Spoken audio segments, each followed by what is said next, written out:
Johnson, and this is Focus on Liberia. Hit it!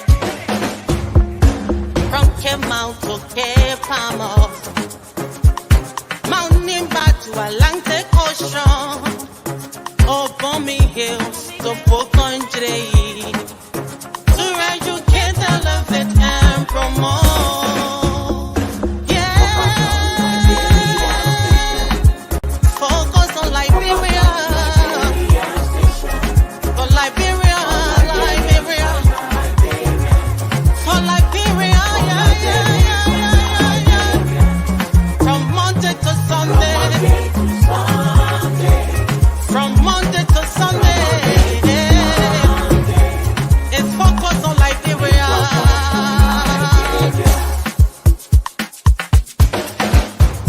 Talk about home affairs, hey, in diaspora,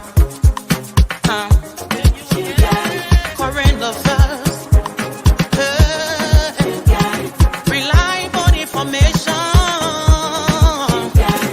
history, talking about culture, hey, politics, education, entertainment, business, sports, advertisement, articulation. Focus on Liberia. Focus on Liberia. Focus on Liberia. From Monday to Sunday.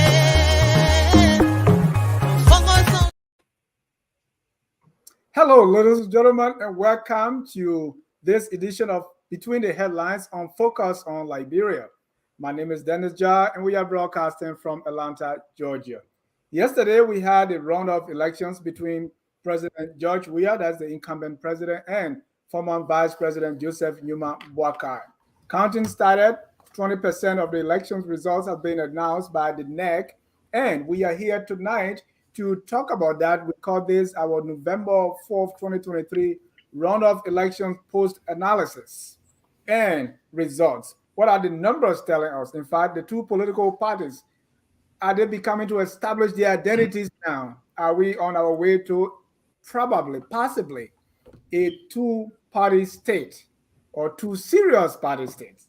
We're going to talk all about that and look at the results from the various counties, the provisional results, all right here on Focus on Liberia. Let me first welcome my host, the one many call the political bulldog, Mr. Anthony Sie. Mr. Sie, welcome to the show.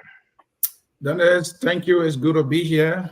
I look forward to an exciting panel discussion today. Exciting is an understatement. Let me welcome his first time on Focus on Liberia, Mr. George K. Famule. Mr. Famule, welcome to Focus on Liberia. We are glad to have you. Thank you guys for having me on, and I look forward to the discussion. Thank you. I mean, you've been behind your pen, writing. We are so glad to have you and contribute to this national discourse. Well, I hope I can contribute. I hope I can contribute positively. On behalf of all of us here at Focus on Liberia, I present to you this bottle of water, if you can see it, to say welcome and feel at home. Thank you, sir. Let me welcome Mr. Ahmed Salif. He's our governor's advisor here on Focus on Liberia. Anytime you hear people, people are moving here and there, towards what we are saying right here on Focus on Liberia. One of those who contribute to that is Mr. Salif. Welcome, sir. Thank you, Dennis. Let's do it. I'm looking forward to it. Thank you. Let me welcome Mr. Joe Wilson. His friends call him Comrade Joe Wilson. He's a Boakai supporter. He's smiling. They are getting numbers from their war room. So, Mr. Wilson, welcome to the show. Well, thank you, Dennis, and thank you, Asonin. It's good to be back here this evening and joining the rest of the panelists here. I look forward to a very engaging conversation. Thank you. Let me also welcome Mr. Elijah Washington, Elijah B. Washington, educator, and also someone who's in the faith. Welcome, Elijah. Thanks, Danny. Thanks for having me. It's always a privilege and an honor to share the platform with these illustrious sons and daughters of our country. I must say today I'm excited and elated because there's an exciting thing happening in our country, that we can go to elections and it's peaceful and everybody's excited about it, and that makes me feel proud as a Liberian. I was just listening to one show from Nigeria, and I saw the panelists and they were talking about Liberia, and they were saying to themselves, "Oh, there's something we can learn from Liberia." I was proud as a Liberian, so I'd like to congratulate all Liberians for what they have done, and I would like to send a shout out, like I did the other day, to our commissioners, to our pool workers, to our police officers, and all Liberians for what they've done. I think that brings pride to our country. And thanks for having on the show. Thank you. Let me welcome our only the female panelist here tonight, the host of G's Talk, and also a Buakai supporter. Glendy has been independent throughout the year. In Runoff, she chose a side, and she is bashing people she called neutralist. Glendy, welcome. On mute. Hello, everybody. Thanks, Dennis. It's good to be here. Looking forward. I feel honored and privileged to be the only woman standing here tonight, but I can sure stand on my 2 feet. We know that. Last and definitely not the least, let me welcome our public policy guy here, Mr. Thomas B. Kane. Mr. Kane, welcome to the show. Thank you very much, Dennis. We took a lot of time to predict, to analyze everything about this election. It's great to see that it's now behind us, and we can talk about it looking backwards. So it's a pleasure to be here. Thank you. We want to welcome all our viewers from across the globe, wherever you are. Please share the show, invite somebody, and you are about to listen to one of the best in diaspora internet television. Well, Glendy and gentlemen, let me start like this. It really dawned on me today that the two parties we have here, CDC and Unity Party, Unity Party have contested elections since 1985 till now. CDC started 2005 till now. So from 2005 to today, those are the two parties that have been going for the runoff elections. Is it time for us to say, well, let's take these parties seriously? Those are the major political parties in our country. The rest are maybe pretending. We saw that the Liberty Party tried, and after the death of Councillor Bromsky, it fell by the wayside. Mr. Cummings came, and with how things went down, it's like, is ANC really coming back? So are we in denial if we are not really recognizing the force or the power of these two political parties? Mr. Washington. Well, Dennis, thanks. But I think that's a certain question. But when I look at the liberal political landscape, what I see is that, like Ahmed, most of the time he talks about substance, he talks about platform, but I see our people just vote for the candidate of the choice, somebody that they like. They think the person has the gravitas, the person has what it takes to lead the country, so they go for that person. And my fear is that after that person leaves the political sphere, those political parties have what it takes to stay galvanize people to vote for them, and that's where I have my doubt and my question. So, do I think that it's just going to be CDC and a Unity Party going forward? I don't think so. I think with time, when Joshua leaves the scene, Waka leaves the scene, there might be people, but they might come through CDC or come through Unity Party, but there might be people who also come along with some that people like, and they might form their own political party and might be able to move the Liberian people. So from my perspective, I don't think those two parties will continue to be the two parties that will contest the election. That would be the quote unquote the leading parties when it comes to elections in our country. Glendy, for the past almost 20 years now, these are the two parties on the scene, always going to the runoff, and everybody trying to coalesce. Has the CDC been able to establish itself now as the grassroots party, and the Unity Party as a kind of bona fide party that is a serious contender in all these elections? are we, kidding ourselves if we think that there's somebody else? Because clearly the voters show us that, hey, we don't have time for anybody else. We just pick these two. So I think it will take a while. I think it's going to take a while to really have anybody else come into the dynamics. Grassroots can be considered on either side because there are young people, there are people who have nothing, there are people who are struggling on either side of the aisle. But right now, I think the difficulty is the divide.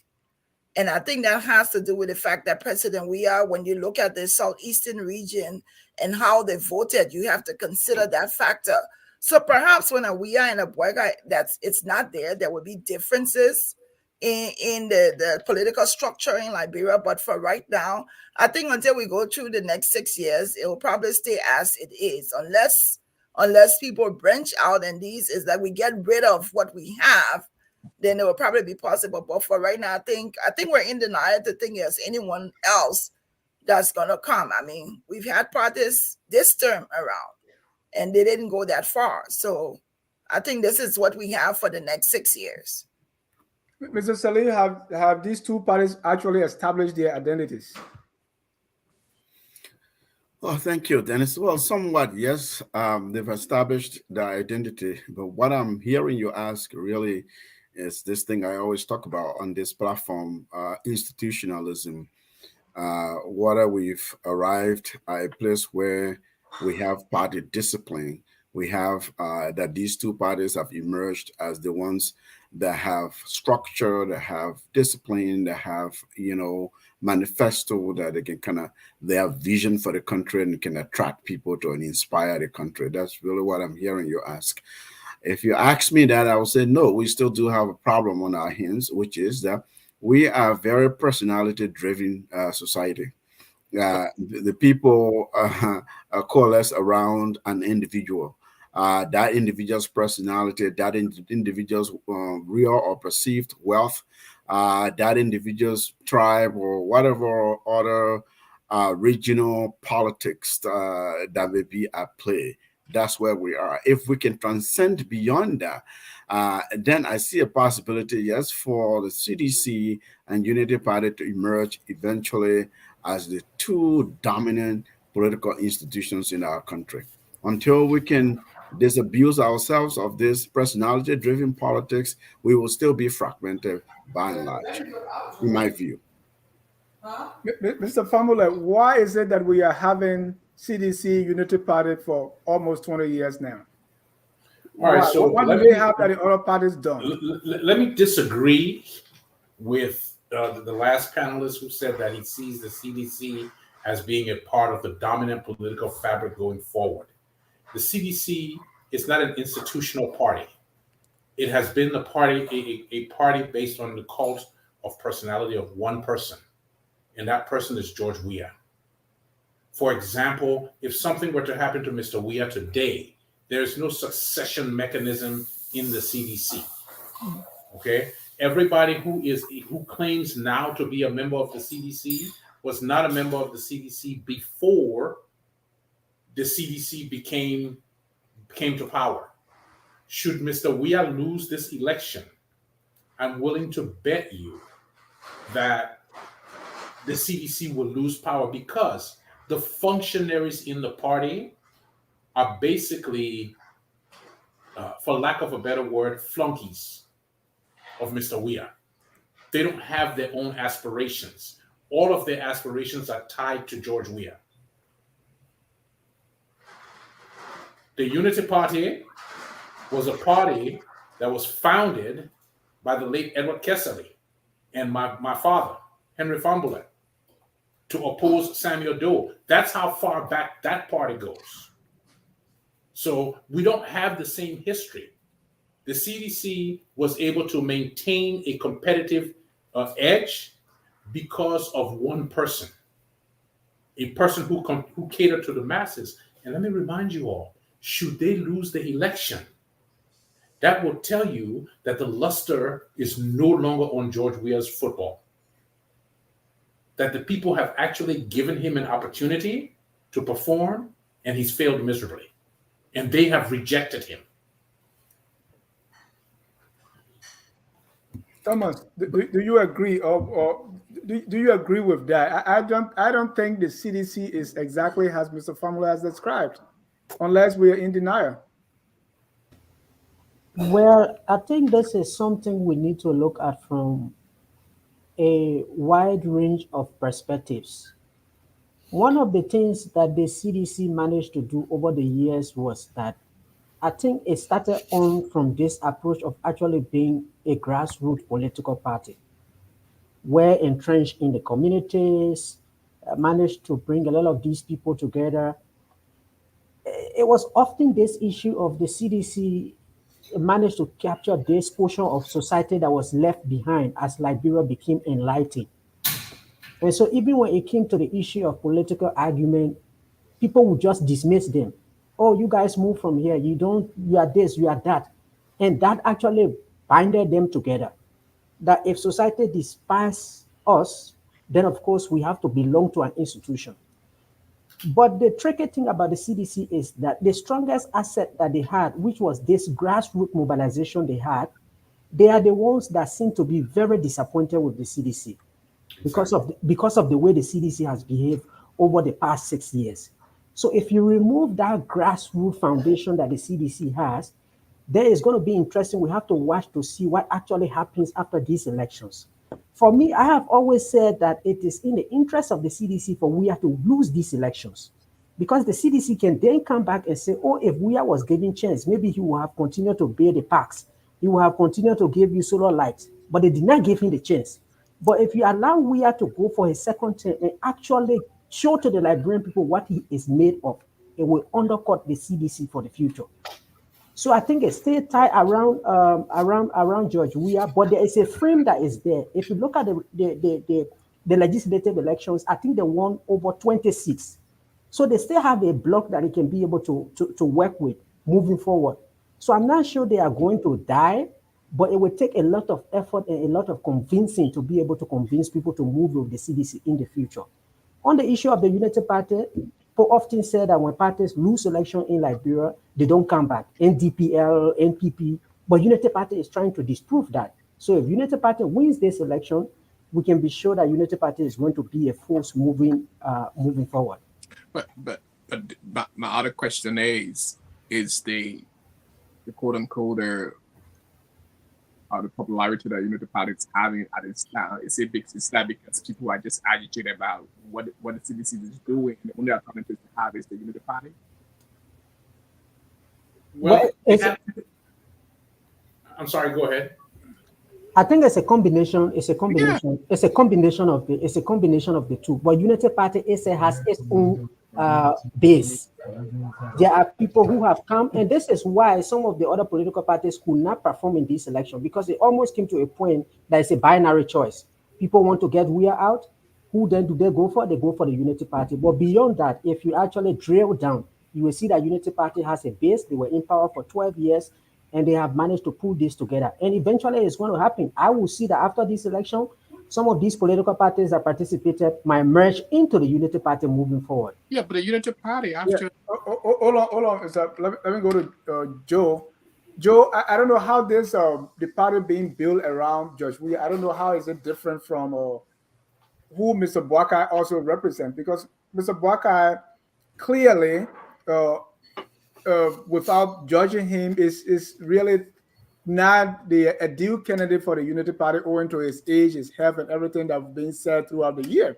But yet, he's the one that rallied everybody that, hey, let's build it around Joe Boakai, right? So without Joe Boakai being there, I don't know who else would have represented the Unity Party. So I don't know how it's different from George Weah to Joseph Newman Boakai. My second question here is, so go ahead. Talk to me about that. Okay. So the first thing, I think Mr. Famulest laid a very strong basis and gives, a kind of historical perspective on the establishment of the Unity Party.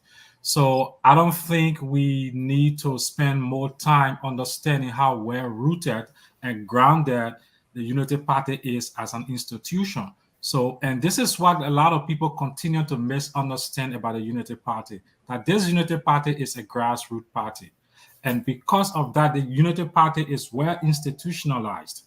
And it has been in existence from the time it became a force to reckon with. And Madame Salif contested on the Unity, even against Charles Taylor. There was the Unity Party. There was former President Salif. The Unity Party was still in existence. So this is a political party that is well institutionalized, right? You saw that the sitting president did not support her former party, right? But that did not destabilize the Unity Party. And there are cadres of leaders in the Unity Party that would take over. So I also disagree with you to think that Mr. Boyka is not the ideal person to take the Unity Party to where it needs to go right now. I disagree with that because you see, based on Mr. Boyka's leadership, based on Mr. Boyka's understanding of the political spectrum in our country, and there is no person right now well suited to lead the Unity Party in these elections and for the future than Joseph Yuma Boyka. So that is the reason why even the country agrees with us. That's why you are stuck with him, right? Because there's nobody else. No, there are so many people. But listen, every elections have issues. Every elections must have people who the masses can rally around. There are a couple of people in the Unity Party. But the people saw Joseph Newman Boyka as the most ideal candidate. He doesn't have money. Joseph Newman Boyka is not one of the guys who goes around giving charismatic speeches, but because he's a man of principle and based on the political status of the country right now, the country needs someone that can stabilize, someone that comes with expertise, with wisdom, that can stabilize the country for the future. Joseph Newman Boyka is the ideal person right now. Significant portion of the country has agreed with that, and that's why you see the election numbers are moving towards the trend of the Unity Party. What more do you want us to say? Mr. Sia, before you come here, I want to add that in 1985, the Unity Party was not the strongest, right? It was Action Party. In 1997, the election the Unity Party contested, Ellen Johnson Sirleaf was not part of the Unity Party. She came and more or less bought the party, right? So we shouldn't, I agree with the historicity that you are establishing, but it was not as you were putting it. Was it in existence? Was the Unity Party a dead party when Madame Sirleaf came? No, it was not dead, but she was not a member of the Unity Party, right? No, while we establishing here, existence or non-existent? No, all the parties are existing. Even the TWP exists, right? Well, why didn't she go to the TWP? Right. So that's not what I'm saying. I'm not saying what it did not exist, but it was like headless.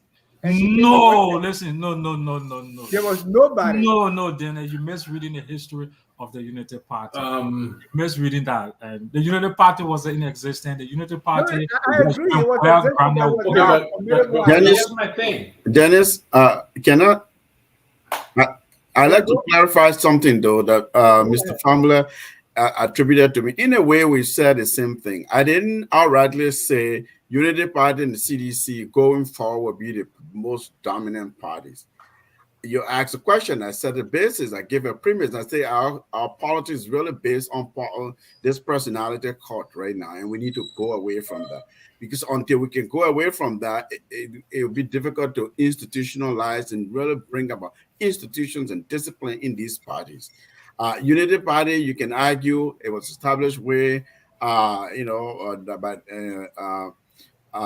Dr. Kesley and Honorable Famula then and so on. Yes, it's there, but like during the conflict, a lot of these institutions basically went moribund as a result of the conflict. Most institutions in the country, people came and revived them. There's that history. But my point was, if we're able to go away from just the George Weah sort of cut factor, this individual, you remove Ellen Johnson Sirleaf and Boyka, and can the institutions survive? What do we need to put in place so that they can survive? If we're able to do some of these things going forward, based on history, I can see people being attracted to these two parties as the dominant parties. That was my idea. So I gave a conditionality based upon which, if these things are in place, then this is what will happen. Otherwise, and then you came and reinforced our court that if you remove George Weah, I don't think we will have a CDC, and I agree with that.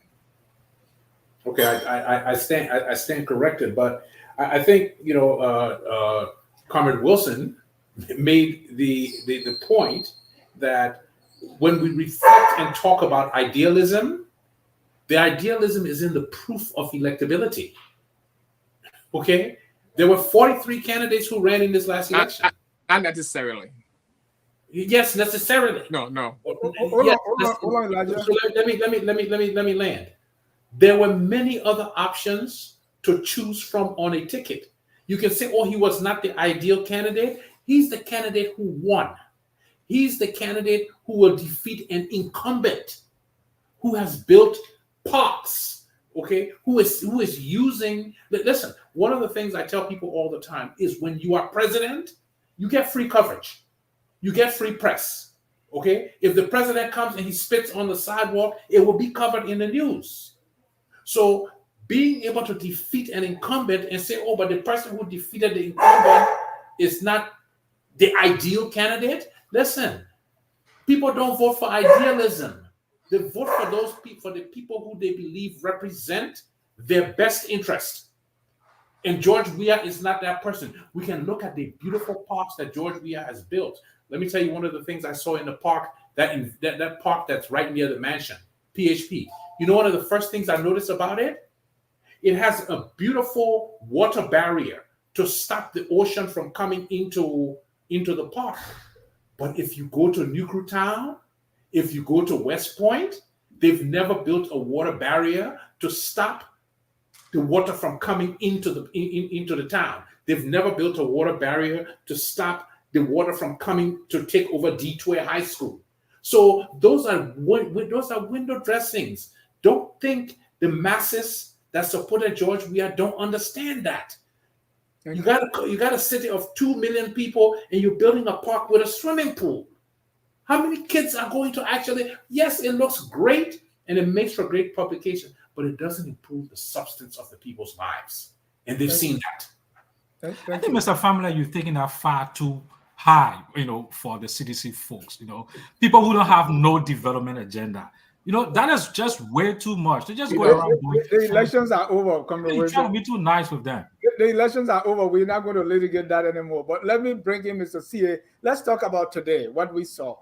And let's talk about the numbers. Let's talk about the runoff elections. And Mr. CA, you can take it away from me. Dennis, thank you. Today was day one for the announcement of official results from the National Election Commission. But we also know the Unity Party established a war room that seems to be working because some numbers are coming from there. We don't see plastic bags this time. We see some numbers coming from there. But it's good that we have official numbers from the National Election Commission.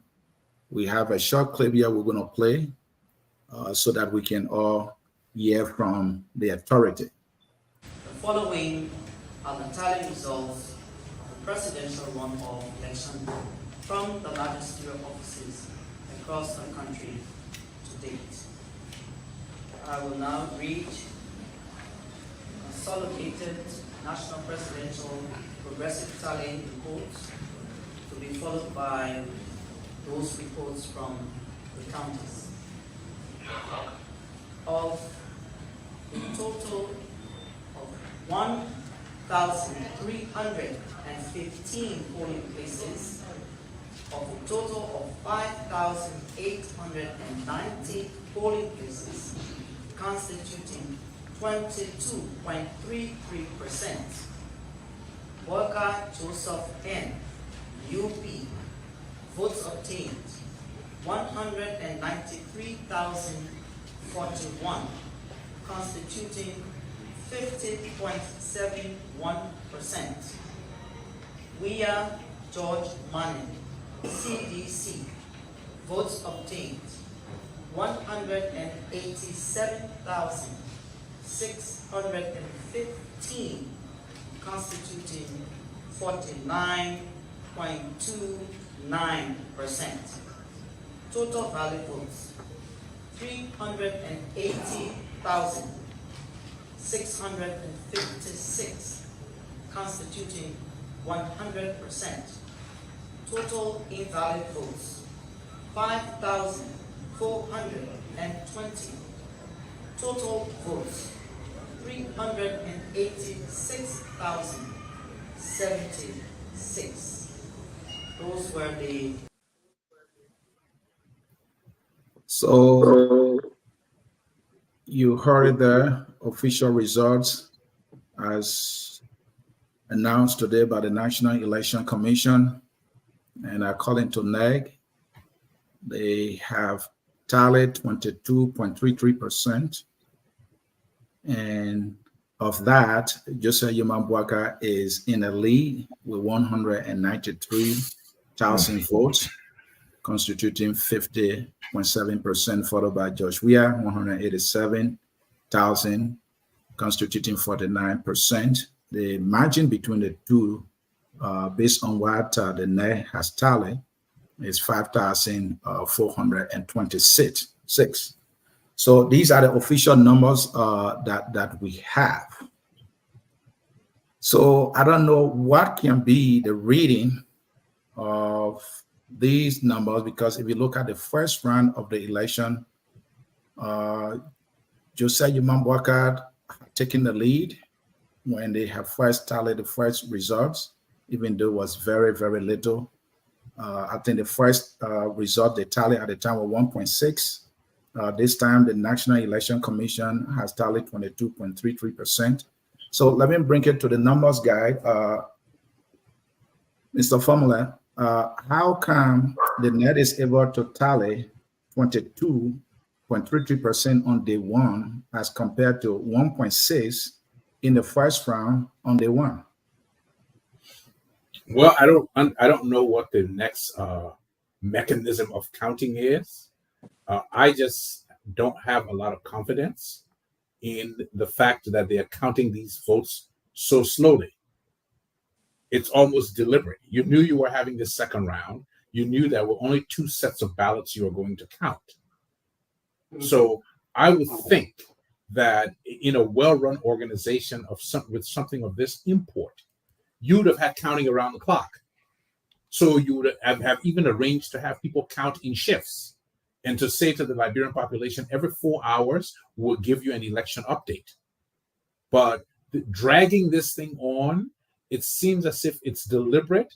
They may need to negotiate with Mr. Weah to accept his loss. The international partners may need to negotiate with him to accept his loss and move along gracefully. And so, they have to. What I believe is that right now, the CDC is dealing with the 5 stages of grief. Okay? The first stage is denial.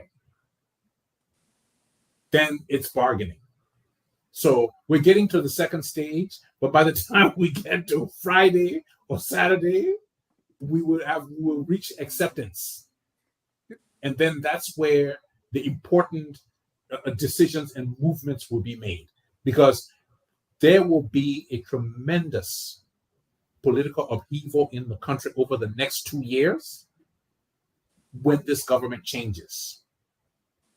Mr. Formula, thank you. Thank you, Mr. Formula. I appreciate your contribution there. Thomas, please up your monitor a little bit so we can see more of you. Okay. Mr. C, I want to push back on Mr. Formula there, because you're saying you don't have confidence in NEG, or you were assuming that the incumbent president has lost already, and with just 20%. What is your information based on? It's 22%. Well, it's based on the aggregation of tally sheets from both what the CDC has published, and that has also been published by the Unity Party. My problem with the CDC's tally sheet is, when I looked at it, I saw one tally that said 102%. That's a Charlie King style election right there. So it gives you some pause to say, well, wait a minute. If these guys are already at 102%, we're going in the wrong direction. Okay. But looking at, so what I did was I did kind of like, based on the numbers that the Unity Party put out yesterday, I did a differential evaluation, meaning I took what they had and say, okay, let's look at what they don't have. Which counties have not come in? Where are those outstanding votes coming from? And the sad thing is that not the sad thing, but if you're Unity Party, you're not sad. The majority of the outstanding votes are coming from areas that are Unity Party strongholds. They're coming from Nimba, they're coming from Lufa, Margibi. I would tell you there are 93 uncounted precincts in Nimba. There are 159 in Lufa. There are 105 in Margibi. There are 42 in Bassa, 46 in Gapulu. When you look at Grand Jide, they got 67 uncounted. Maryland, 15. River G3, River Cess, 30 uncounted. Grand Cru, 21. And Sino, 40. But here's the thing with the Southeast. If you take all of the Southeast and you put it together, it can fit in one of those canoes that we built in Cape Town. Thank you. Okay. And Thomas, they don't have the numbers. So Thomas, the Unity Party War Room has tallied up to 95%. The National Election Commission has tallied 22%. My question is it that the NEG has limited capacity compared to the Unity Party, for which the NEG only has 22% counter as compared to the Unity Party War Room? What is responsible for that? So there is a difference between the operations of the political parties and the operations of NEC. The question you asked earlier about why the NEC is at 22% now, and initially they were just around 1%, is because of the nature of the elections. In the first round, you had the Senate election, you had the House of Representative elections. So they had a huge data set to be able to deal with. Even when it came to calling the results, they will call for the president, then they will call for the presidential candidates, they will call for the senatorial candidates, then we'll go down to the representatives. That is not the case in this instant. So we will expect the NEC to be able to move as fast as possible, hopefully in even 2 to 3 days' time for them to announce this result, because it's just a single ballot with 2 presidential candidates. Even when you go back to the counting of the results in the polling places, in the previous election, people were counting until 3 o'clock in the morning. That was not the case in this instance. So I think that's the difference. On the issue of the NEC and the party and the political parties, these political parties, people go, once the record of count is provided, people take picture of it and submit it to whatever system the political parties have. In some instances, they are even calling them, and they just call the numbers that are on these tally sheets and they provide it for them. It doesn't work with the NEC that way. When the election ends in the evening, all of these papers are packed, they are returned to the ballot boxes, they are sealed with specific seal numbers. They have to be transported from these polling places across the country to the NEC tally center, which is the 19 magisterial areas that we have in the country. They will have to aggregate those numbers and transmit them to the Election Commission before the Election Commission can actually announce it. So we always expect that the political parties will be ahead of the NEC. And also the political parties are doing that intentionally because they want to make sure that whatever the NEC is reporting is already in their system. So if there is any error, they can be able to address it. So if a political party is not ahead of NEC, then there is obviously no incentive for you to have a war room.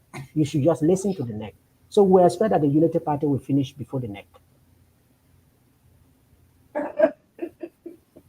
And Glennie, what can we say about 22%? Is it too small to make sense of it now? Or you want to start popping the champagne now? I mean, honestly, I'm not really, there's 2 things I want to say. I don't think NEC learned anything from the first round. I don't think they heard what the people said. I don't think they understood or they pay attention to how disappointed the people were with how they were counting the votes. I don't know what they put in place. You go from over almost 20 or more candidates to having 2. And you're taking this long and you come with 22% and you think it's sufficient.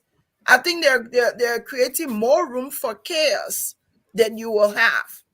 Because this is the thing, 22%, is there a better system? Is there a way that even when they get the tally sheets, they could scan it into something that it could be there where they would do it electronic? That we're having 22% and we're thinking that it's something good. So this is where most of the people, including my attention, is not even focusing on NEC. My attention is focusing on Amarakonen. That's it. Whatever he says, and if they're saying that they have all their tally sheets, and like he said today, whatever NEC put out today, they will be checking those tally sheets to make sure it validates what NEC puts out. And if they don't, he will come to the public tomorrow and they will show it. So if you have a government agency creating more room for suspicion, this is what we have. They could have done a better job. There should have been a higher number than 22% today. Glendy, I think you should be quoting Unity Party as an institution. He's a representative instead of just using Americana. Well, and sometimes we overlook these things. That's how people become so powerful, and we can't even control them. Well, I mean, it's possible, but Americana, I doubt that. I have to say, who would the credit? Amara was the first to say, "We are a team." Okay. Now what we see is that everybody giving him this credit as though he is the only one working. Okay, I can take it back and say the Unity Party team. I can say the team. I can also take it back and say the Situation Room of Unity Party. Listen, but Glenn, suffice it to say, let me jump in. I have to jump one at a time, please. One at a time. Let Glendy land. I just want to support her. I just want to support her and say, suffice it to say that if we don't have the government agency doing what we need them to do, then we have nowhere else to go and put our trust in. Nowhere else. Thank you, Glendy. Comrade Wason, we said NEC. Unity Party is an institution, and somebody want to say Americana. So talk to me. What's the support you want to get? Listen to me. I think she has no reason to even retract her statement. Listen to me. We were all. You think she's not smart enough? No, listen. Oh, no. Hold on. Don't go there. Listen, when David Axelrod ran the campaign of Obama, sure, you saw the strategies and innovations that Axelrod brought into elections in these United States.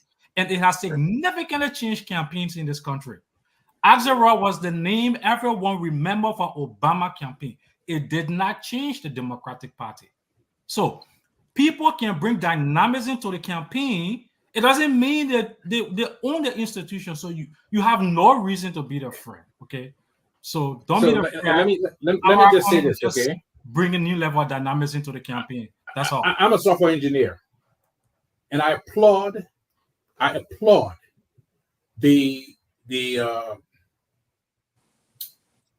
what Amara Kone has brought to the elections. And it will change how we look at elections from this point forward.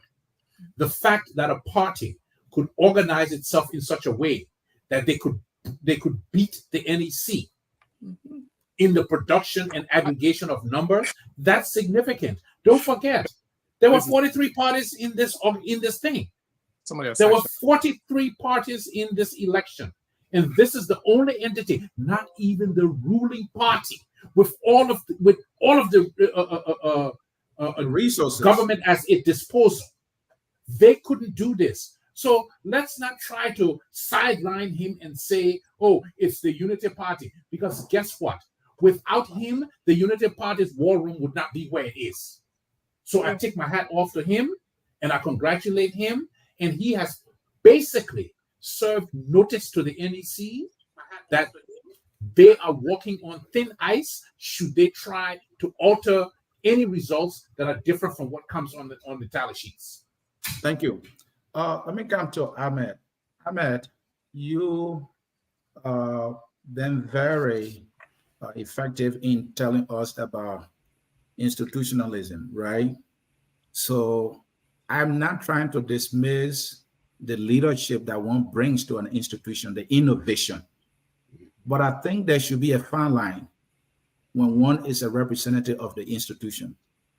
We will query NEG and say NEG is behind. We don't say David Hector is behind because we understand the institution has structures. There are so many personnel that are working as a team to give the desired result. And here we are trying to single out this man. Is there a danger in that, or we should just flow with it? No, there's no danger at all. You recall during the first round, even prior to the first round, I used to say here, I said in abundance that you have to be able to preempt by evidence, by providing evidence. And to do that, you have to optimize system. You have to have a system in place. You have to demonstrate to your opponent that you're on top of your game. Demonstrate to the government, the institution, the NEC, the electoral management body, that that's the reason why, you know, they have poll watchers, they have representative party representatives at all these precincts that they all sign, they all the official tally sheet that is posted everybody has it for a reason. So that sets up our system in such a way that if you develop your own institutional system, you are able to have the same result that's going to the NEC. What we had in the first round is different management style, right? So Amara, from what I see from a distance, looks like he tries very well in crisis management situation, in tense situation where he's fast at producing things and bringing about results. He's a technician. He's a tactician as well. If you listen to how he talks, some of it could even be psychological. He's playing in these people at their game and say, look, we've deployed this number of pool watchers. We've given them motorbikes. We facilitated. We've paid our people. We raised this amount of money in this town. He's telling you, oh, we got system. We're organized. We put it together. You were right. He was the first who said we are a team, the Unity Party. This is he was appointed to coordinate this the second round, and he's giving credit to people around him. But any institution that develops the institutionalism we're talking about, it starts with hiring the right people, bringing the right technical people on board who know what to do. They'll organize the system, they'll put in system for you in place and build those systems. Then the institution can run with it going forward. There's nothing wrong with giving credit to someone who very clearly has made significant difference in the second round. There's some people who have even told me today that they believe the first round, Mr. Barker won the election, but because they didn't demonstrate that they knew what they were doing, they had tally sheet, they had system, they didn't signal to the election commission and the opposition and the incumbent, the ruling party, certain things happen. Now, I don't have any evidence, so I don't buy that. But by what we've seen in the second round, I have to tell you that I have no problem congratulating Amara and by extension, the Unity Party. Thank you so very much. And we can't dismiss that he brought leadership to the team. But I'm also aware that way before Amara, there were other aspects that went to the Unity Party's aid, some of whom have special expertise in election compared to even Amara, who have done significant work, and he came and added to that. And what I want to say before I ask my next question is, this is a monumental step forward. I think it's something that other political parties will have to emulate. I'm thinking about the CPP, headed by Cummings, a globalist, right? One who have taught, because the first primary election, I was expecting they show a video of them having a war room. A single number did not come from them. The CDC also, with all the resources, did not produce a single number for their so-called war room. So this is something positive. So that brings me to Mr. Washington. Yeah. Mr. C, you're talking about Amara. Let me bring what he posted on his Facebook page. And that's what people are giving. I think we're spending maybe a little bit.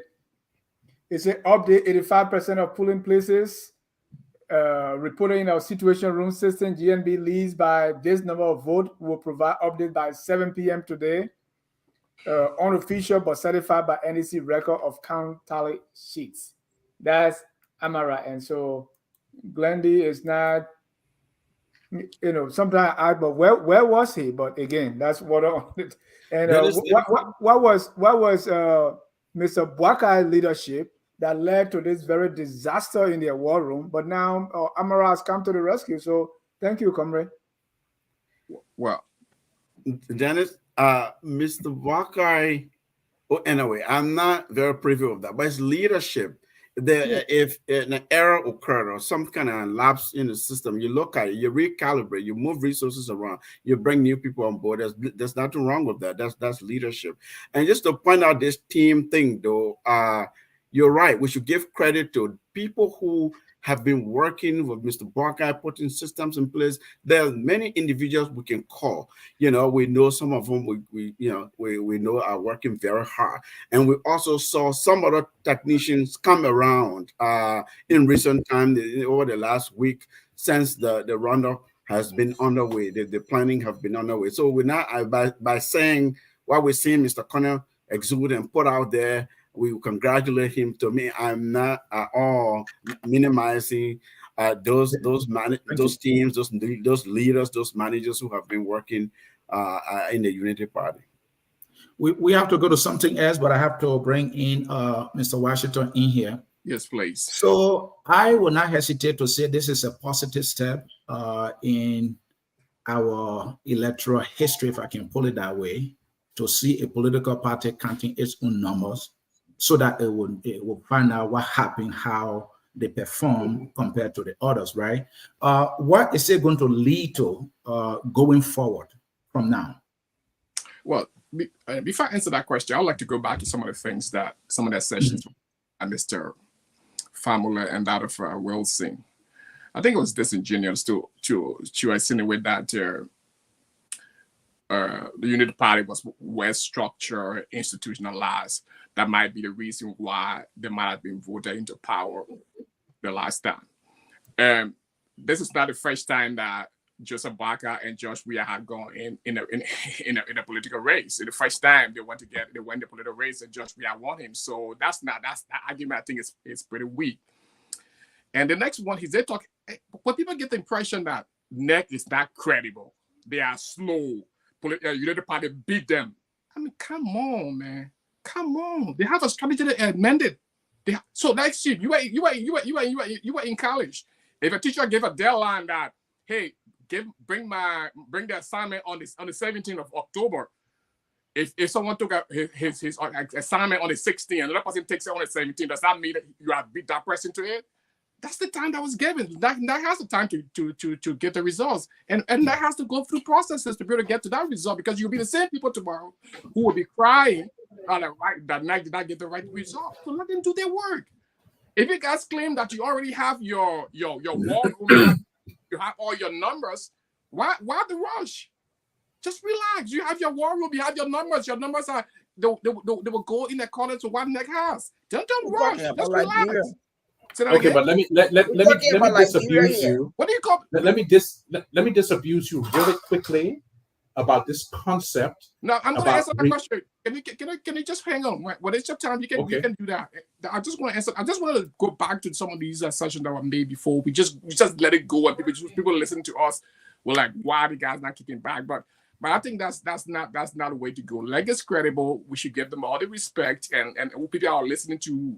People who are listening, let them follow the process and let people do their work, and that kind of dismays what the work they do, so that you give Liberians the impression that they do not know what they are doing. The Unity Party is the one that is doing everything. They have all the expertise. I think that's sad for that. But we have a right to our opinion, though. But mine is not an opinion. Mine is not an opinion. Let him finish. You have chance to respond. The one about your question about Mr. C. Your question was about with the war room and political parties coming up with their result. I think it's a fine thing, and that brings credibility to our elections. I'm to say the fact that these political parties already have a war room, they have an easier way of getting their results.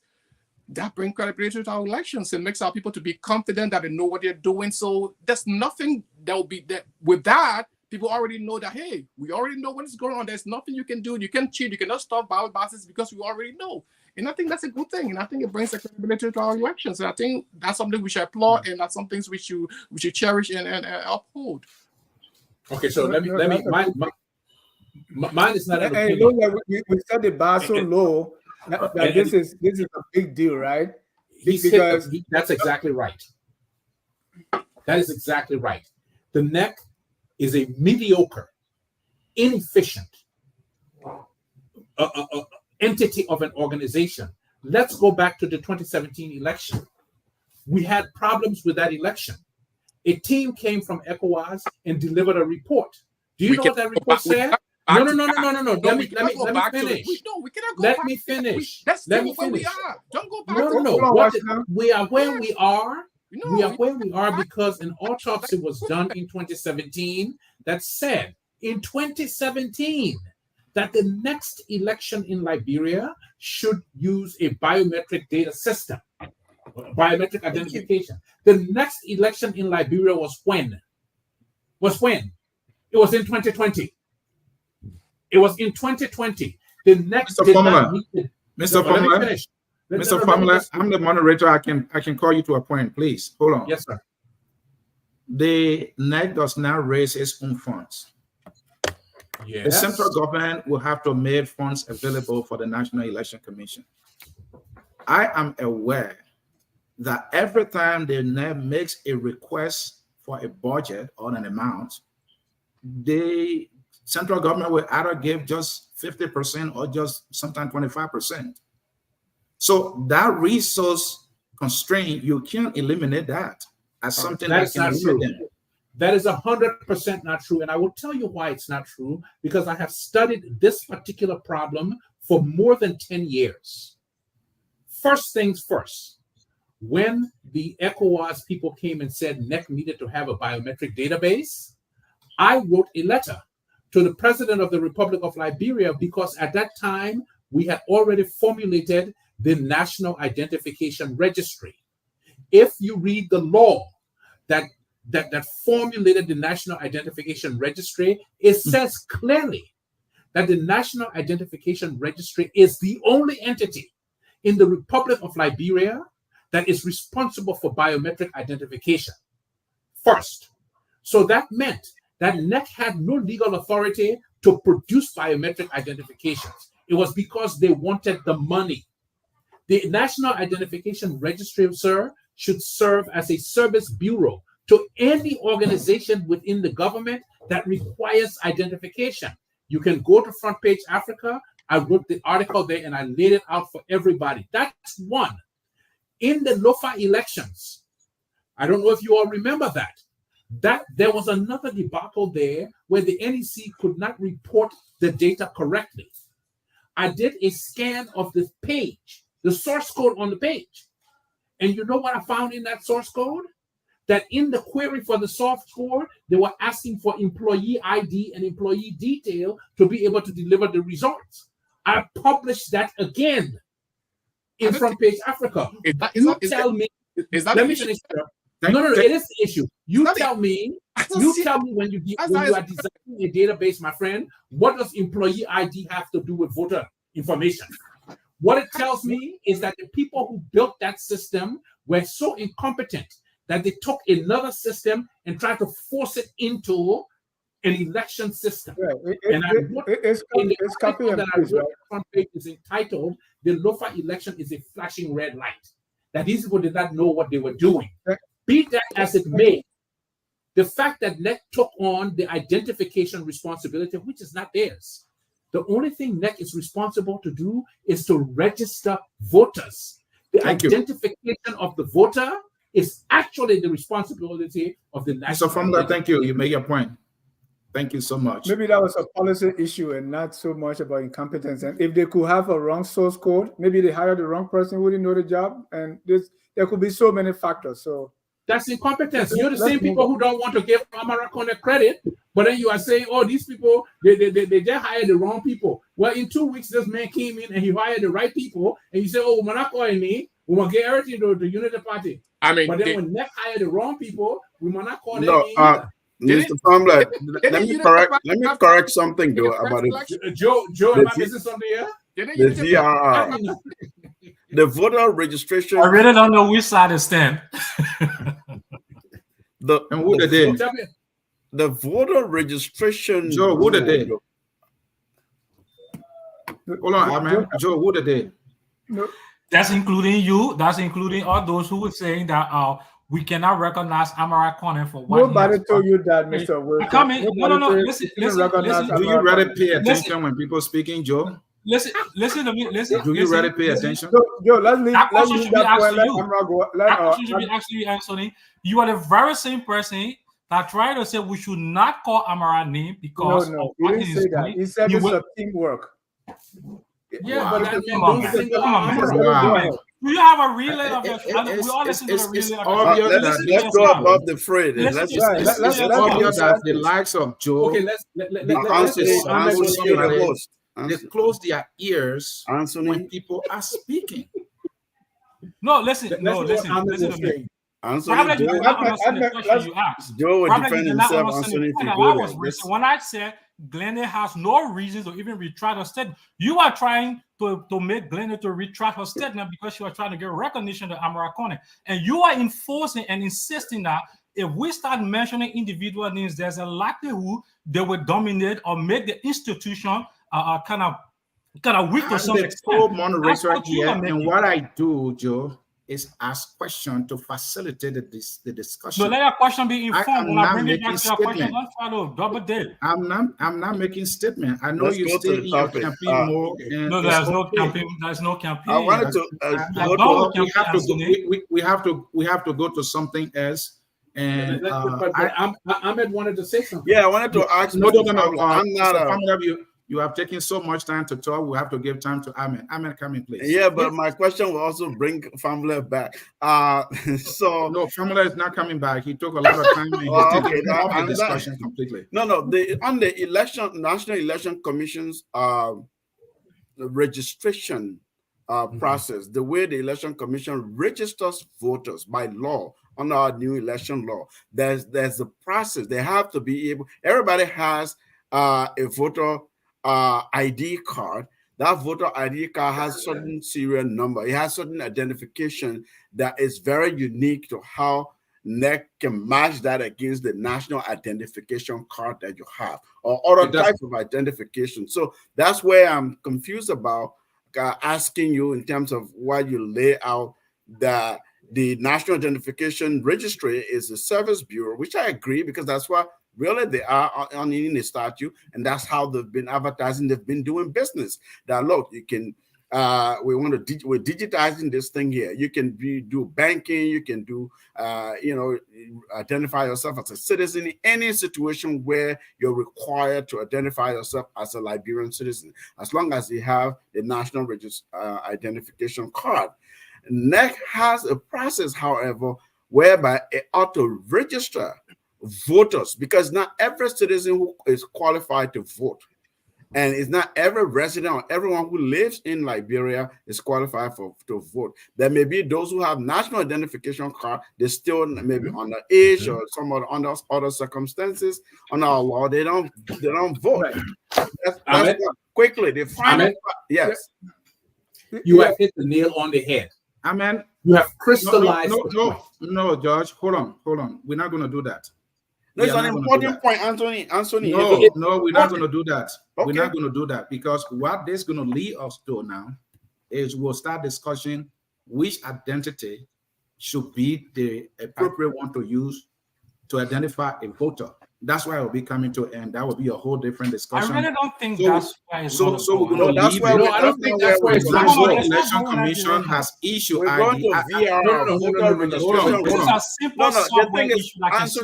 It's about digitization. It's about digitization. The VR is a digitization of the election. Other countries in Africa, this is the direction in which they're going. We don't have that now.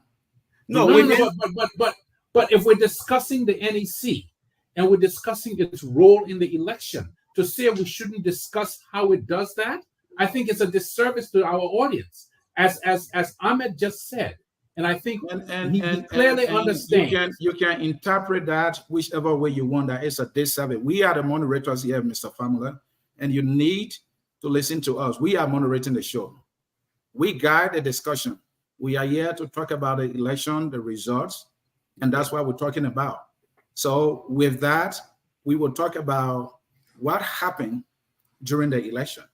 So the issue I want to raise here is that Lane Eugene Namwe is the campaign manager, or was the campaign manager of the CDC. The Code of Conduct law forbade a government official being on a campaign team. That's one issue. The other issue I want to raise for us to discuss is that Mo Ali had alleged that the ECOWAS observers were giving $150,000 each to help the CDC to rig the election. The ECOWAS wrote a letter asking him to retract that statement. It took about, I think, 5 days before Unity Party as a political institution today, their letter came out, and they are distancing themselves from the Unity Party. What do you make of all this? Let's start with you, Thomas. Before I come to that issue, I just wanted to comment on the competence of the Elections Commission. There you go. I have followed the Elections Commission since 2010 when I worked with the International Foundation for Electoral Systems. I know the kind of resources that have been put into NEC since 2005. NEC has well-trained middle-level managers who know exactly what they are doing. I think the incompetence at the NEC at the current time comes at the level of the Board of Commissioners.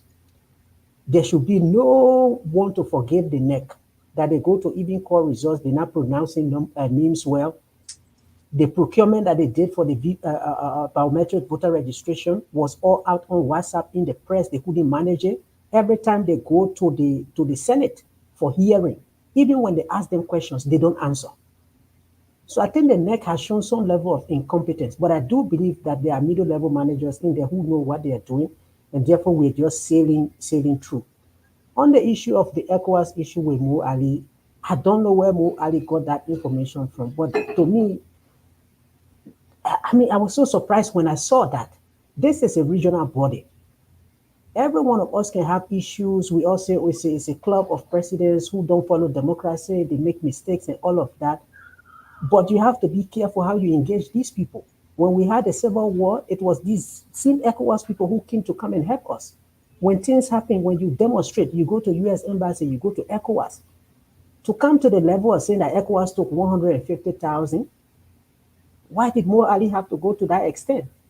So to me, when I saw it, I was really disappointed with it, because in the end, even when the elections are over, people are going to be turning to EU and turning to ECOWAS and turning to the U.S. Embassy to validate what happened.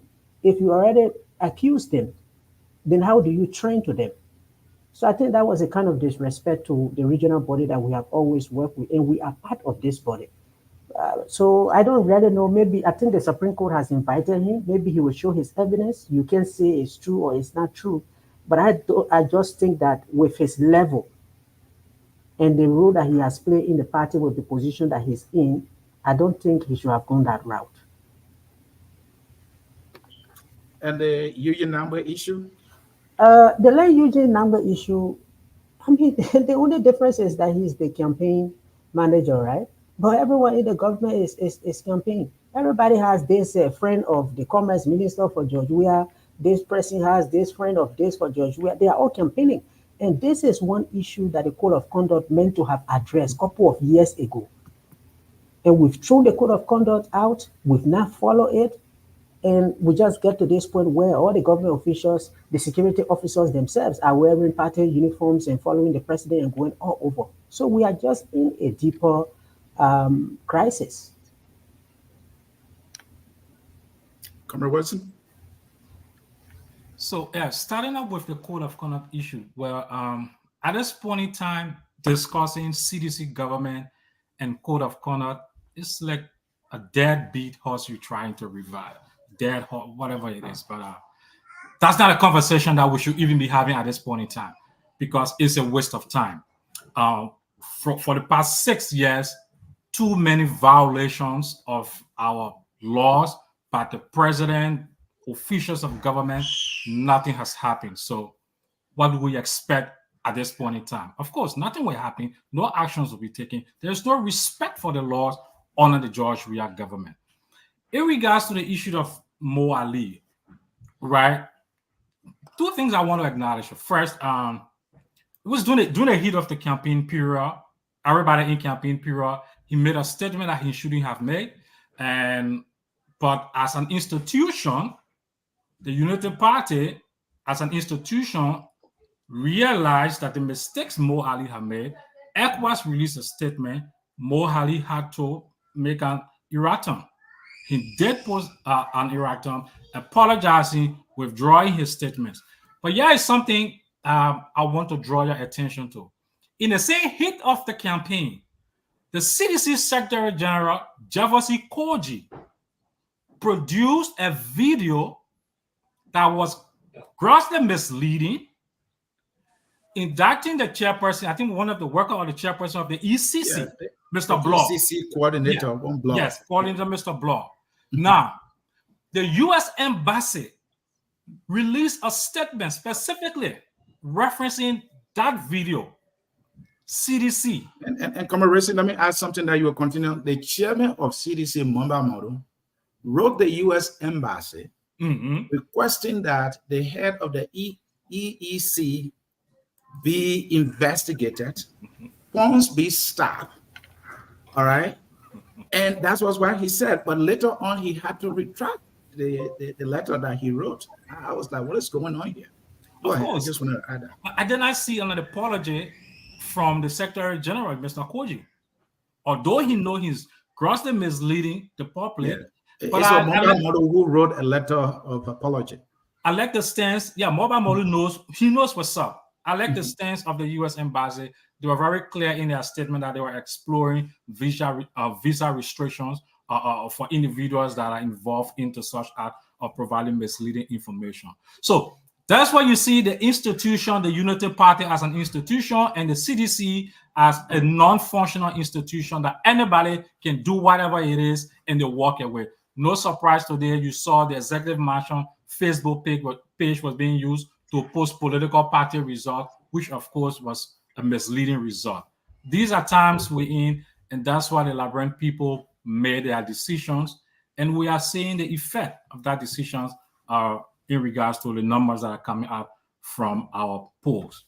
So Comrade Wilson, and that's sometimes that's the issue, right? Because you kind of justify Mo Ali's reckless statement, saying that this was in the heat of the campaign. And you quickly jump to CDC, the group that you said we shouldn't even talk about because they have not done these things a while back. So the Unity Party came up with this statement. We see the date, it's like 10 days later, right? Saying the Unity Party expressed regret for a recent Facebook post in which the campaign spokesperson of the rescue mission, Mr. Muhammad Ali, wrongly accused the Economic Community of West African State for having received $150,000 to compromise its neutral role in Liberia. I think what this came too late, which in my view showed no leadership until they were pressured. So you should be able to call them out. But I don't know if did you get the part what I said Mo Ali shouldn't have made such statements. Yeah, but you're alluding to Mo Ali. Just just a moment. Individual, but you're not as a Unity Party. But when you come to CDC, it's as an institution. No, I think you missed. I think you missed the analogy I was drawing. You said it quickly. You said it quickly. I'm coming. You said that. Comrade Wilson, you said that he shouldn't have made that statement. I made that statement. But you also said it was during the heat of the campaign. The heat of the campaign. That's an excuse. It's that, listen, I said I used the two institutions. I said also in the heat of the campaign, CDC made a statement. I'm not justifying Mo Ali's statement, but I am bringing to your attention. Well, we were just discussing institutionalization of the two specific of the two political parties. That's the institutional aspect of these two political parties. I am referencing that one took immediate actions, but yet still the other, we have not seen that. That's the point I'm making. There's no justification for what Mo Ali said. Thank you. Thank you, Comrade Wilson. Dennis? Can I make a point on the ECC issue? Yes. I think quickly, what the CDC wanted to achieve was that the ECC got funds from USAID, and this is kind of interesting because the ECC is actually the second Liberian institution to directly implement a project for USAID. The first institution that ever did that was the YMCA. So the ECC got funding from USAID to actually do domestic election observation.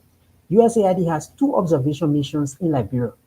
ECC is doing the local observation, and they have the Electoral Institute of Africa, I think from South Africa, that is doing the international observation. So I think what the CDC actually wanted to achieve was to undercut the ECC so that in these second rounds, they could not be as vigilant as they could be in actually observing the polls. But like Joe said, it actually did backfire because to me, I don't know how you look at Oscar, who's bright, everybody knows him, and you just look at the video and just miss out on him. And you go and have a press conference and start writing all of these letters. Thank you. Let's go to the numbers. Some numbers are out there, and we want to see what these numbers are telling us. There has been a lot of emphasis on Nimba, Lofa, Bong, Bassa, Mangibi, and of course, Monserrato. If we go to Nimba, for instance, we see that things are shifting. There was some hostility. In fact, there was people that were killed or that died as a result. What do we now see in Nimba County as the numbers are coming in? Do we see, for instance, the endorsements, the campaigning by Edith Gonglo, and all these things, or what Prince Johnson and Jeremiah Coon, what they've done in Nimba?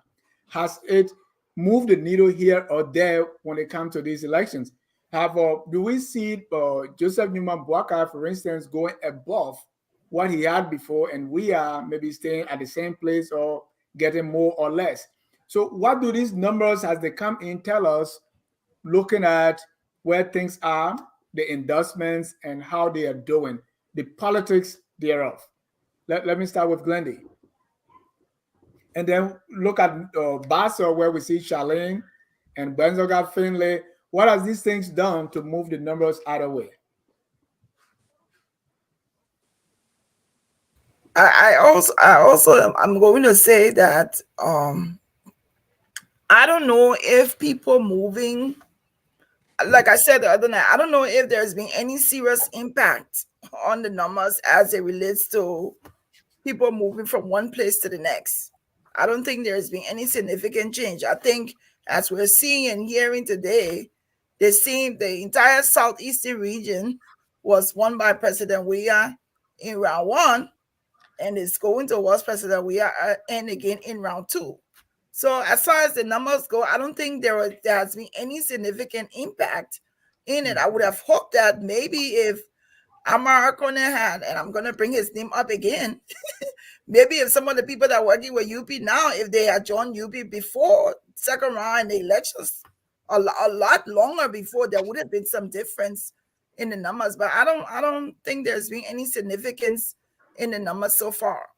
But it looks like Unity Party is getting a little more numbers in the southeast than during this roundup than the first. Yeah. What do you think has changed? It's possible that because the thing about Liberia in our cultural context, whenever they say where there is smoke, there's fire. So you hear that in the first round, there were probably some cheating that we have no proof in the southeastern region. And now the people are more vigilant and alert. So the people are out there. Even the citizens are galvanized. Like you saw the other night, people were not sleeping. Yesterday, people were not, I was up until almost 1 a.m. People were not even waiting for people to leave they were staying with the ballot boxes. There was a car, another car following another car in like whatever it's called, all the way to the NEC headquarters. I think before people overlooked the southeastern region and the fact that there would have been some fraudulent stuff there, and now they're galvanized themselves so that it wouldn't happen this time. So I maybe that's what that is, or maybe the people in the southeast. But either way, I don't think the number is significant in southeast. The people still voted straight down the line in George Weah's favor. So if he gained a few votes here and there, I don't think that's even significant. Mr. Famula, what do you think changed during the runoff that moved numbers here and there? So here's my thing. So we are being the incumbent. Nearly 6 in 10 Liberians voted against him in the first round. He is the person that had a record to defend. And 6 in 10 of the Liberian people said, this is not the guy we want, based on the results of the first round. So, yes, in order for there to be a 50% plus one, that means the numbers are going to have to change on one side or the other. But don't forget, nearly 60% of the people voted against him in the first round. So you will see when the numbers change, they will coalesce around their same opposition for him. They were opposed to him before. They are going to be opposed to him again. Mm-hmm. Now, there are only two choices. My question, so I'll give you an example. I was an ANC supporter. My question to ANC was very simple. If you're going to support him, why were you opposition to begin with? Did they listen to you? Well, I didn't listen to them. I left. Thank you. Okay, it's just that simple. If you stood up in line and said, this man should not get a second term, and then you stand up after the first round and say, oh, but guess what? I think he should actually get a second term. It means you are disingenuous about the opposition. Elijah, I'm coming to you now. Yeah. So let Famula complete. Mr. Famula. So he was a better candidate.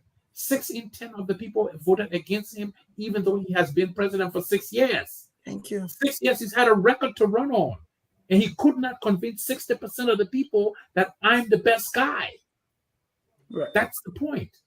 And so the natural movement now we're expecting for the opposition, since they were running against him, to be there. But with Mr. Cummings being neutral, with the CPP endorsing the incumbent, and with the LPP or those endorsing Unity Party, but you have the standard bearer, all of his siblings going the CDC route, this was expected to move things in the incumbent's favor.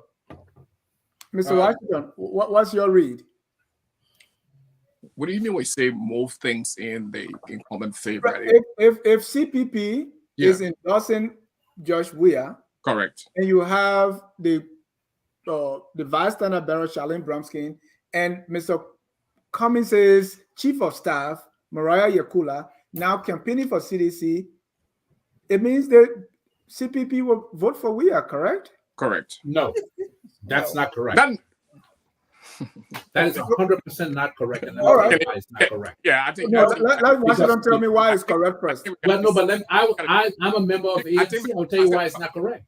Because the rank and file, of the party. Hold on, Mr. Famula. But you are asked to speak on something that you don't have any expertise on. I was a member of ANC. That's very disrespectful. I can tell you that even the ANC's endorsement was fractious. Right. So Mr. Famula, it's now your time to speak, and you don't tell your friend he doesn't have expertise. You'll get a chance to speak, Mr. Famula. Let Washington tell me why you think that's correct, and then you can comment, sir. Okay. So the thing is that the CPP get the support to the CDC. Now, it doesn't mean necessarily that all the voters for their party will go and support the CP, the CDC. Okay, there will be people there who will go and support the city. There will be others who will not go. Even on some of these endorsements, despite the leaders will go and give their support to these political parties, there'll be people in there who say, no, I see this person as a better candidate. So, in as much as I agree that yes, they endorse CDC, meaning that they to support you, but there will be people there who will say, hey, that's not my candidate. I don't think he's a better choice, so I'm not going to vote for him. People make their individual choices. And that's the reason why I say yes. I mean, yes, in the sense that, they're going to support him. People, necessarily they will go there, but there'll be people that will say, hey, no, even though you endorse him, but hey, that's not my candidate. I'm not going to vote for him. And then the other questions you ask about the about the one that Glennie just answered. I think there's a combination of different factors there. There's 6% of the invalid votes with the education from the NEG that contributed to more people voting, and that increasing the number as well. That we can look at from that. There are other polling stations also in the most Colorado County that got flipped by Unity Party according to their statistics. That shows that probably because they got these endorsements from the different political actors, so people in that area just gravitate towards them and they voted for them. So there's a combination of different factors that contributed to where we are in terms of vote. The fluctuation of vote in areas, so the areas that George Grant's getting more vote that he never had, or Barker is getting vote that he never had in the first round. Mr. Famule, 30 seconds so you can tell us why you think CPP or So all these investments did not give we are anything. The CPP endorsement was an endorsement by the executive committee of the CPP. It was not an endorsement by the rank and file of the organization. The standard bearer of the CPP stood up on several occasions and said that George Weah was the most incompetent and most corrupt. I did not understand the dichotomy. Said Hold on, Elijah. We are here to understand what he's saying. So let me clarify. And what else? Let me clarify. Okay, the executive committee of the CPP are the ones who voted to make the endorsement. Yes. It was not the rank and file of the party. Within the rank and file of the party, sir, they are very disgruntled because they took. What is the rank and file, and then what is the executive committee? What is the difference? So they had a committee that was going to make that decision. They took a committee outside of the group that made the decision on which way they were going to vote. Every party has an executive committee, and every party has partisans who are rank and file of the party. That's not rocket science. Okay. I mean, is it? Thank you. Yeah. It's not rocket science, sir. So at the end of the day, the CPP partisans are saying that no, Mr. Cummings told us that he would support Mr. Buckeye if he made it to the second round. Now he stands up and says he's neutral. The other group of people just below Mr. Cummings says we're going to support ANC. I got all kinds of videos of people coming forward and saying this is not what you promised, where the rank and file feels betrayed. So, but then again, let's look at the numbers. The CPP got less than 2%. Thank you. Are they moving? Is that moving the number? Thank you. Mr. Kana, where does this leave Mr. Cummings going forward? If what Mr. Famula is saying is anything to go by.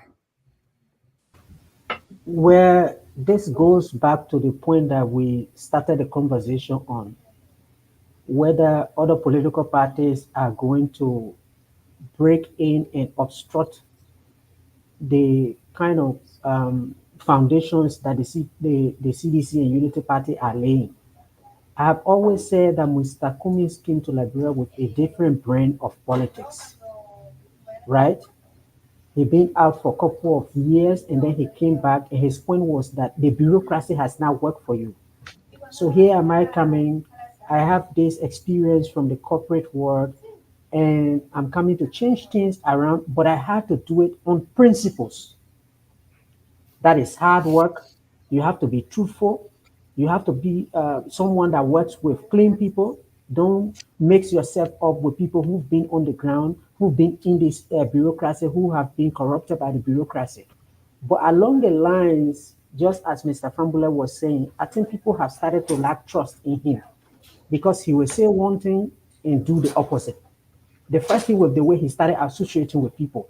And the thing that used to annoy me about the CPP was that you should listen to them. Don't ever think about what they say. When people go to JMB, they will say, oh, these people, they are part of Liberia's problem. But when the same group of people go to Mr. Cummings, they say, don't worry. They will work up to the standards of Mr. Cummings. Mr. Cummings is going to control them. So we should have the trust that Mr. Cummings is able to control people, but other people won't control them. So this is also something that he has done that has really undercut him in terms of when he said he was going to stand with the opposition. And sometimes I think through what people are saying about him, especially the CPP, when they had this rally called "We Are Tired Suffering." And now the question is that, are you guys not tired suffering? That you've gone back to CDC, who you think initially you said was actually suffering the Liberian people. And when I read through the minds and look at people like Moria Yakula, it's actually they are saying, for the fact that we're in opposition, quote unquote, we were suffering, we are going to jump on this bandwagon because they had a hope that George Weah had all the resources to win this election so that they could stop suffering. So the way the masses are reading into this is really different from the way they were thinking. This is why I think the executive committee of the ANC decided to go George Weah way. It then put Mr. Cummings in a very difficult position as to where he's going to move on from here. And I even follow when he went and voted, and the media was behind him. I don't know. It would be very interesting to see who he actually voted for. Voted for Weah. Who you think? Who you think? I always just think that Mr. Cummings, I mean, if you look at himself, really look at Jawia and mark, correction mark against Jawia Nil, I can't get it. And then the other thing is that, I mean, there was this issue of culture that people spoke about. There's a video that Munafa had spoke in, and it came out. And the point she was making was that they spent all of their time in board meeting. And that is the typical lifestyle of a corporate executive. You have campaigns to run, you are not in the communities, you spend all of your time in meeting. So how are they going to move forward? Eventually, I will see them merging into CDC. So I don't know where exactly Mr. Cummings is going to go from here. I think things are much more complicated for him now than what. Thank you, Thomas. And then let's talk about the whole issue of both sides celebrating. At least on the Unity Party side, they have some numbers from their war room to their credit, and to the credit of Amara, who brought that leadership to the Unity Party, right? So they have reason to celebrate because their team put a war room together, at least for the first time, I want to say at least in our electoral history. On the CDC side, what do they have that they are celebrating? They say that war room.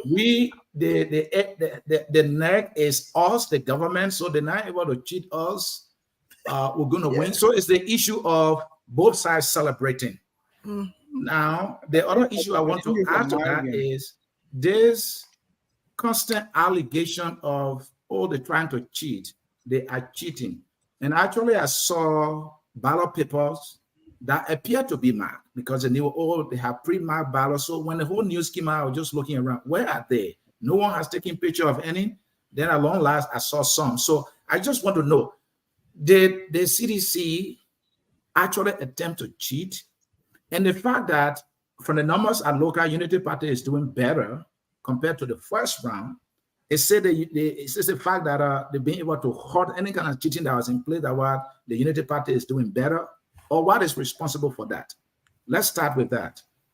Joe, you guys have your war room, you have numbers, Ned has numbers. You start with that. So I think in terms of not necessarily saying celebration, but I would say comfortable. We are very comfortable where we are right now because we have. Joe, don't do that to me. We saw a group of Unity Party supporters led by Yeke Koluba in the street of Monrovia, jubilating. That's celebration, isn't it? So, and this is not new, right? Because we didn't tell you to do this. Give me a chance. Give me Go a ahead, chance. comrade. I just want to juice the discussion up. And Joe, just to add, we saw this in the general elections. So this is nothing new for UP to have this early celebration. Go ahead, sir. So when you and say it's nothing new for Yeke too. Yeke did it also when he won. Well, you just took my first point off. Yeke did it, so it could be a precedent for Yeke.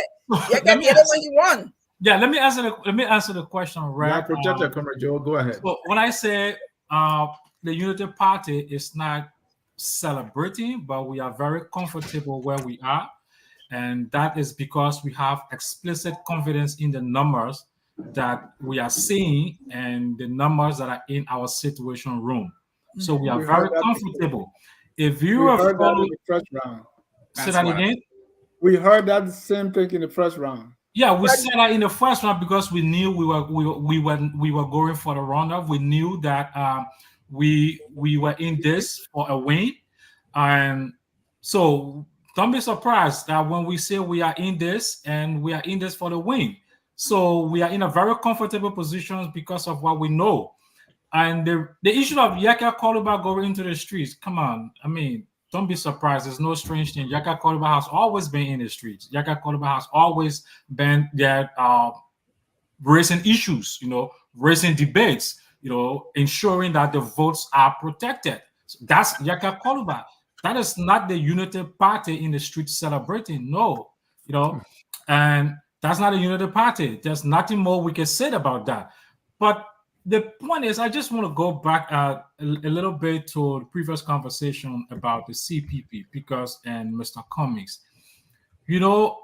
I think these entire elections have been a good learning curve for Mr. Cummings, and I hope he learned that he needs to unlearn and relearn a lot of things about Liberia. I hope he used these elections for that, because no one has been more inconsistent in these elections compared to Mr. Cummings. So I hope he, take some time off, reflect on what he wants to do, and maybe if Grace finds him, he will try to, insert himself into the political discourse. But I think it's going to be an uphill battle for Mr. Cummings to reintroduce himself into the political discourse of Liberia. So for the United Party, we are very comfortable, right? And we know that before NEC announces the official result, we will know where we are. So, and we will come on this very focus on Liberia to do the United Party celebration on Sunday. That will be official. And you will bring the champagne? Of course, we'll pop the champagne. You should be in Monrovia for the inauguration. All right, then they can drink champagne. Mr. Salif, this is not new with the Unity Party celebrating prematurely, right? This is nothing new. We saw the blue plastic bag. We saw that it was done. Maurice Krumah was on to say, look, Bassa, we have this. So this is one round. So that's one. And then on the Cummings factor, how do you see the shakeup in these in the politics of Liberia going forward? Is Mr. Cummings done politically?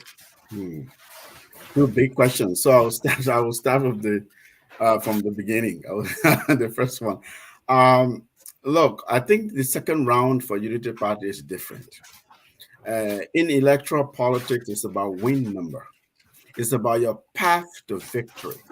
So if you have a clear path to victory, you can calculate that path to victory, and it's convincing then based on numbers and they say it's unofficial, but these are tally sheets that were certified by all representatives, and as the basis of Unity Party's confidence here. Look, if you look at Montserrat, Unity Party, at least the unofficial numbers that they're putting out, and today I spoke extensively with somebody one of the people sitting in front of their computers in their situation room and crunching numbers. They discussed Montserrat. Was that Amara? Listen, their path is clear over there. Dennis, their path is clear in Bassa. They won Margibi. They imagine, they made progress better. They performed better in Bunk County. Okay, their numbers are happy in Nimba. Local numbers are coming slowly, but they did some projection based on what they are getting in areas that votes were still yet to be confirmed. They said to me, look, we're about 90% confident, and we got all the returns up to 90%, and we're telling you our path to victory, it could not be clearer. There's no way. What we have is what NEC has or NEC will eventually have. So to me, it was convincing to me when I saw that and heard that. So that's a clear path to victory. If they sustain that, if nothing happens and NEC does not contradict them, so what's the word I want to use? So that would be a monumental sort of contradiction if NEC were to come with different set of numbers than what I heard and what I saw. If that is the case with Unity Party, I'm telling you, they have reasons to begin to put unofficial numbers out. Okay, the Cummings factor, it's a difficult question. Look, because I always say you have to know the country, you have to know the people, and we say that there's nothing condescending here. It's about this idea that sometimes people don't want to be questioned. They don't want to question. They don't want to be held accountable. When you say, look, let's examine your system that you claim you have. Let's examine the candidate's record, the candidate's performance. So look, you need to know this guy did it for Coca-Cola. And it's the best thing that's happened to Liberia. Therefore, no argument. You don't need to, unless you're blind. That's why you're not seeing this. That was the attitude. We kept trying to encourage them to kind of go away from that kind of attitude. Our politics in Liberia, look, we're a rural country in a lot of ways. Doesn't mean we're stupid, but you got to go to the countryside, go in the community, go in the marketplaces, really win the grassroots, build a base. Then you're able to have a better bargaining position. But if you don't have numbers in electoral politics, it's about number, you're going nowhere. And then in time of leadership, where you should stand up for something, even if your side loses, just stand up for something for the record, because then you can come back tomorrow and say, look, my vision for the country was this. We had a binary choice here. We had to pick this over Mr. that. Saleh. Hold on, Mr. let me learn on my thought. I know you're a host. I want you to learn on this. I want you to learn on this talk, please. Anthony, I don't like when you do that. Somebody's in flight, they have a thought, and then you just disrupt it. And please, I know the host, but it's important to respect the panelists, to let them. Look, the point I was driving at that is, look, you take a stance, take a position. Yeah, look, I'll be the first to tell you, people have their constitutional rights to associate, not to associate whatever they want to do. That's their right. Okay, I recognize that. At the same time, as a politician, as a public official, you ought to demonstrate to me that your leadership is now when things are comfortable. I'd like to contribute to this, sir. Have you learned that, Ahmed? Yeah, I will leave it at that. Well, I'm sorry if I distracted you to the point where you were not able to have all your string of thoughts there. But what I wanted to inject for you to learn on was whether or not these politicians say what they do for which the people will come to elect or choose them, or is it the people who are actually making their own decision? Because you're talking about work, institution, you got to go to the people, right? I know Tia won't started late, but I think we all saw him going to the people, went to villages, and even Cummings. We saw him travel the counties more than even Joe Blanca and other candidates, even Appleton, who is this miracle guy. If anything, I don't believe his numbers were accurate anyway, but for the sake of this discussion, where did Appleton go compared to Cummings, for which that guy had to get more numbers? My point is that I want to make an argument for you guys to participate here. I think the voters are making their own decision. And I don't think it's not necessarily what the candidate has done or said. They are making their decision will go into this person. Don't you think that's what it is? Yeah, I think there are many factors. Yeah, I think there are many factors involved here, and there are ethnic factors, there are political factors. People gravitate to a political leader because probably he belongs to my ethnic group. That could be one reason why they will go and vote for that person, even if he hasn't voted to that place. Hey, he's closest to us, so the best thing is to vote for him. But the point I wanted to make was the one that Dennis brought up, that these people celebrating, these political parties celebrating before the National Elections Commission has declared who wins the elections. I think it's a cultural thing. It's a lack of leadership, because if I'm leading a political party and I know the National Elections Commission hasn't announced who is the winner, if somebody in my party comes up and he's celebrating all over the street, I'll call them to book. I beg to this. Even here in these United States, media houses make projections. Projections are based on fact. Hold on now, please. Mr. Washington, please. Mr. Washington, let me finish. These are projections. They say unofficial numbers. These are unofficial, but these are unofficial, but in a way, certified number based on the system we have in place, based on the infrastructure, the mechanism of our electoral system. So this is where these are the kinds of statistics and numbers that media houses, credible media houses in other democracies have, and they say we're comfortable with now able to make this projection. I'm glad you qualified that to say credible. The point is, because I saw one media house that became the war room of one of the. No, the war room is not a media house, but media houses get their own official projection from the system they have, including people's situation rooms. And Amen, can you name me a political party in the US that was able to announce a war room numbers to the media? Mr. Washington, please conclude, then I'll answer Anthony. Yeah, the point I was making is that, yeah, I mean, like you said, people will make projections, yeah, and I respect that, and that's pretty good for our democracy. My point is, people getting in the streets. That's my point. People getting in the streets, especially the kind of country we have. People getting in the streets. That's freedom of movement, maybe. But who can stop the people from getting Dennis, in the US? Look, listen, candidates, parties and supporters start to gather at their headquarters, and based on projection, based on media and other institutions. I mean, CDC listen, folks. was out last night. CDC was out. I'm from Arizona. No, it's not about CDC or United Party. That's not my point. My point is, I'm from Arizona. Having your partisans coming in the streets. I'm from Arizona. Fox News. I would expect leadership. I'm from Arizona. Fox News was the first to call Arizona for Joe Biden. That was based on a projection. Hold on, but let me finish. Hold on. Dennis, what is your point? That was based on a projection. And here's no. So here's what the projection was. All of the other counties had reported their votes, and Donald Trump was ahead. Maricopa County, which is the largest county in the country, votes 70% Democrat. So we can see you. Move on the other side. I'm sorry. They vote 70% Democrats.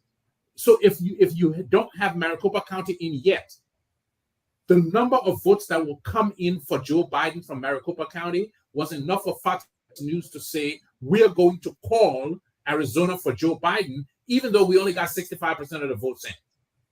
It's a projection. It is a statistical projection. And the minute they call that, I got in the street and started dancing. Thank you. I got a point. And I agree. Yeah, people can, you can, Mr. Washington, you cannot stop people from jubilating. The last time when Yeka was jubilating, they asked him, he said, it's my birthday. I mean, Thank you. Can you hold into that? And Dennis, I'm talking about leadership. Yes, a paddle. Dennis, hold on.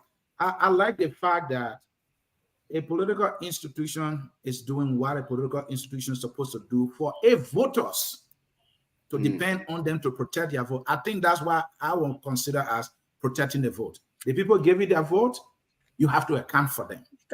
It is your responsibility, even though the National Election Commission has the authority to announce final result. And to the United Party credit, they are telling you, the institution said, these are unofficial results.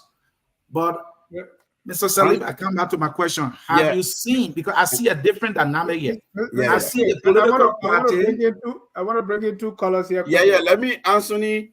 I see a different phenomenon. There's a political party that is in studio and announcing numbers. It's different from the media institution receiving the data, all right, and announcing it. That is different. So talk to me about it. Has a political party done that before? Quickly, Anthony, the political parties actually aren't supposed to be the one protecting the people's vote. The electoral management body should be the one really ensuring the credibility, the freeness, the fairness of the election in a true democracy. As political parties fighting to protect people's votes, by implication, they're really saying our system is so corrupt. There's the likelihood of fraud in our African elections. These things happen, and so we're going to ensure we'll leave no stone unturned. We'll make sure that we are there. Our eyes are there. Our representatives are there. On that, so just on that score. Actually, When you learn, I want to chime in quickly. Yeah, so your point about media, the political parties in a studio announcing result. Here's the thing, this is where others have magic wand on television screen. They know the counties, they know number of registered votes, how many percentage is reported, where are precincts that haven't reported. Those are the statistical work that we're looking at. Once we start to see how many districts, in Lofa County, how many polling places now we have results for in Nimba, then we kind of know where this county is blue, this county is green, and these are the electoral districts here that are sedition, these are Unity Party districts. We can, by extrapolation, not even extrapolation, but actual number, we can calculate and kind of predict. So what is the media? I get your question. Thank you. I like the dynamics in there.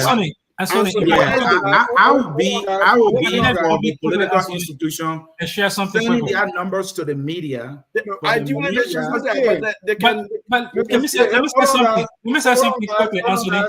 Hold on, guys. I mean, we're making some of these people you are talking about, they are not media institutions. We've watched them over the years. They are straightly partisan, and they are doing their partisan stuff. I don't want that to dominate. We saw that some of the media institutions became the war room of these political parties, and we know that. So let us now kid ourselves and look at them as actual credible media institutions. Quickly on that. Now, partisan media what I'm seeing, and Joe Wilson and other people who support the Unity Party, they are sitting with a criminal, and they call it a media institution, and they are there to have no problem with it whatsoever. Listen, okay, let me say this. So, the conversation we're having at this point, right? I foresee, in the next elections, there are a lot of innovations that will come up. But here's one responsibility, right? I want to believe the likes of CNN and other media institutions around, I want to believe they do have relationships with political parties or political institutions. So even Focus on Liberia should be in a position to be projecting this number. Did you have a representative with the Elections Commission? Do you have a media relationship with the Unity Party? Do you have a media relationship with the Unity Party? I'm surprised Focus on Liberia is not projecting. You should be projecting. Where do we get the numbers from? I meant to project. You don't have the data. Where do we get the numbers from? Do you have a relationship with the Unity Party? We all know this. These are partisan institutions. No. Excuse me. Do you have a relationship with the Unity Party? Let me tell you something.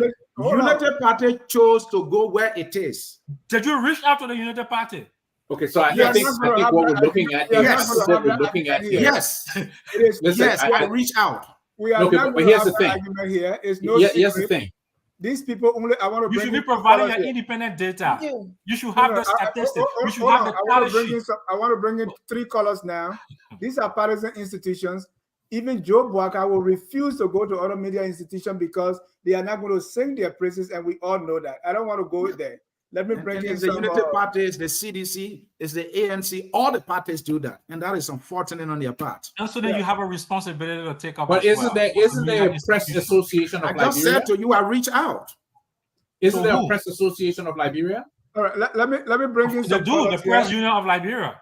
Okay, so the press union of Liberia should be the one making the observations across the country and passing the numbers together. They had an induction. They had an induction. Unity Party simply filled the vacuum that exists. Yeah, let's and the press union of Liberia being functional. Let me take some wouldn't be having this conversation. Let me take some. I don't think it's the press union of Liberia. I don't think so. It is an open secret. Some of these media institutions are compromised and they are not doing their job. Let me bring in some colors here. The first color here is Mr. Tedman. Tedman, go ahead, you're live. We have 2-minute colors, so I give you 30 seconds each. Thank you, Dennis. It was very interesting tonight. But, FOL is noted for having a balanced panelist, but what I'm saying tonight is very unfortunate. But anyway, we'll talk about it in another time. I just want to push back on commend first. I want to commend Mr. Washington for pushing back a little bit on Mr. Fumbler when he came up with all that accusation against the ruling party. But something I want to bring out quickly.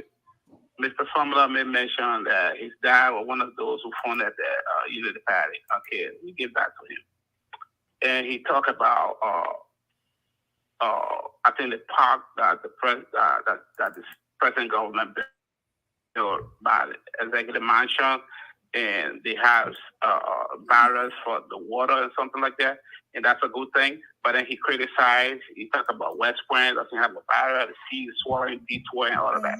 But he failed to understand that the very institution, the very party that he's talking about, his father was a founding member. They have 12 years. They have 12 years in power. They have 12 good years in power. He didn't hold them responsible for building the barrier for sea that coming towards detour. He's never hold them responsible. So that's very being disingenuous right there. You holding on the CDC, the present government, to fire for not building barrier because the sea coming. Okay, that's good. But equally so too, you should do the same thing. But that's not my final point. Yeah, go to your point quickly. Yeah, lastly, okay. Right now, what we are doing, or what a lot of them doing on the show now, they try to discrediting Mr. Fumbler especially, discrediting the NSC. He said the NSC doesn't see this NSC being credible. The numbers that are coming up are not credible numbers. And he know that the UP have a very credible number. That numbers are coming up. I mean, it's showing that in the lead and all of that. We should be very mindful because at the end of the day, when NC call their final number, that's the final number. That's the result that the Liberian people want to live by. So we should be very mindful when we see things out there to get people inside people to get on the street when the final result is announced. Thank you. We don't want that. Thank you, Tedman. Thank you. Let me bring on our next caller here. That's Arthur Wiado. Go ahead, Arthur.